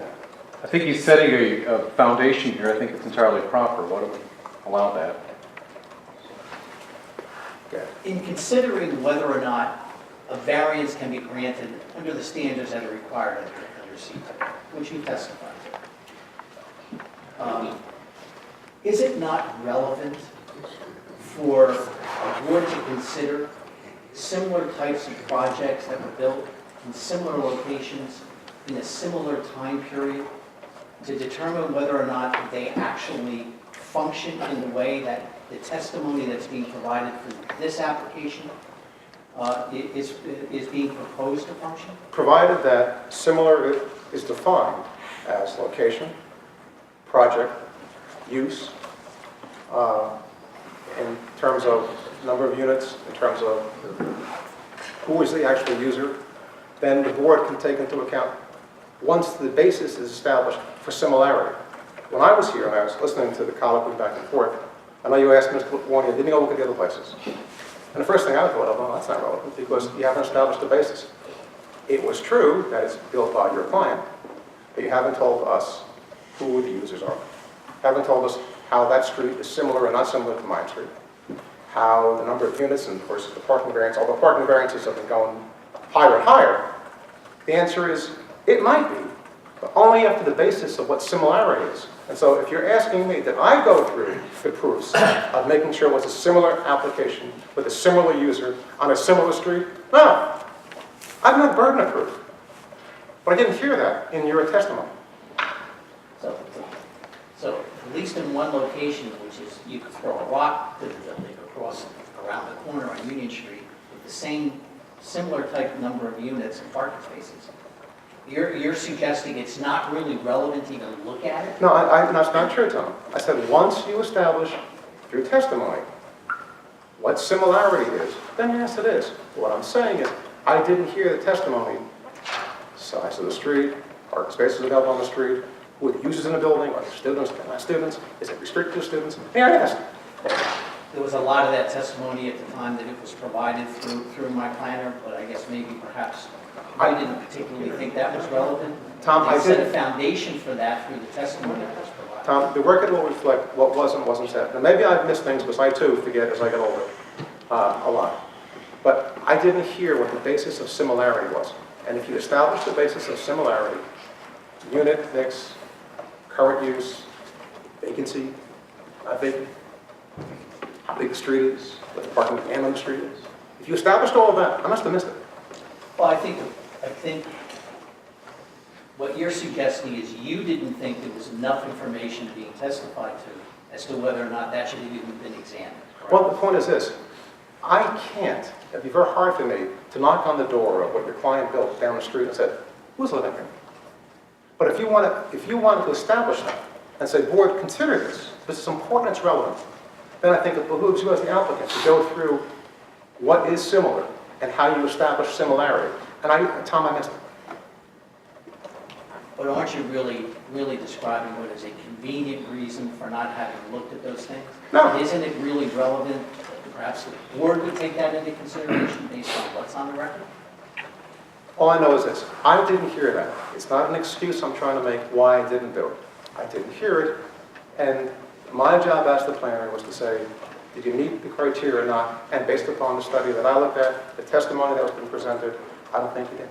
Now, if I'm at fault and the board says, hey, look, that guy Jim, he didn't go to his next doors. He didn't knock on the doors. He didn't find out the number of people living there, what they're students or not students, didn't find out the width of the street. At some point, they're going to say, well, hang on, it's not Jim's responsibility. To the extent that you're here as a professional providing testimony, whether it's for or against an application, you don't think it's relevant for you to look at any of those factors that may be something that the board wants to take into consideration and give your own opinion on it? Objection's been asked and answered several times. And I missed the answer because I'm getting older. What was your answer? The answer is, you haven't established similarity. If you did, I'd go and check it. Just one other thing. Yes, sir. With regard to public transportation, because there's a lot of testimony with regard to the availability of public transportation, walkability of the campus, and things of that nature. Is that not relevant for the board to consider with respect to whether a parking variance should be granted? Sure, it is. I have no further questions. I have a couple on redirect, just give me a moment to get my bearings here.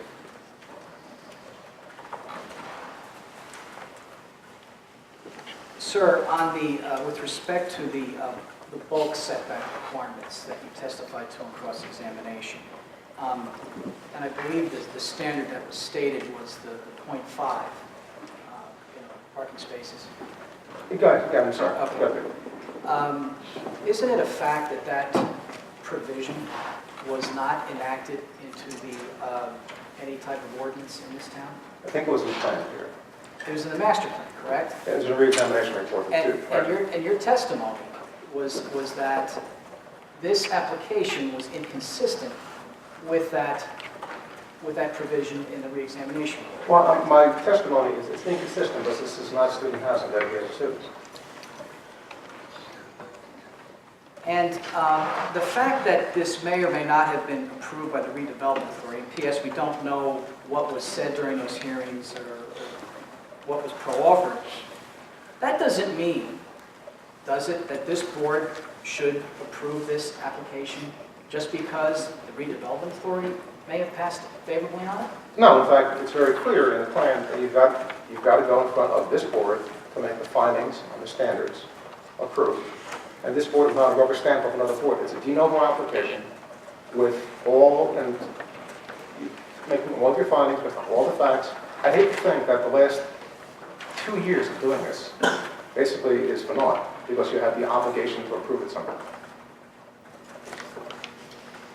Now, is it your understanding that under the municipal land use law, that it's proper to use other applications that are in different locations, and different testimony, different witnesses, to help prove, a case here in front of this board Well, that's the point I made. on this application? That's the point I made, Peter, with Tom and I had a colloquy. If you had established that it is to show a lack of negative impact, and if you established all the similarities with the street, number of people live on the street, number of people live in that place, what's restricted to students, not restricted to students, if you establish all of that to show the negative criteria, lack of negative criteria, then that's something that this board could take into consideration. But you can't just say, well, we gave it down the street, so therefore I should give it here. It has to go for a specific element only, one of the elements of proof, and then only after the applicant, not the objector, respectfully, establishes the basis for that comparison. And finally,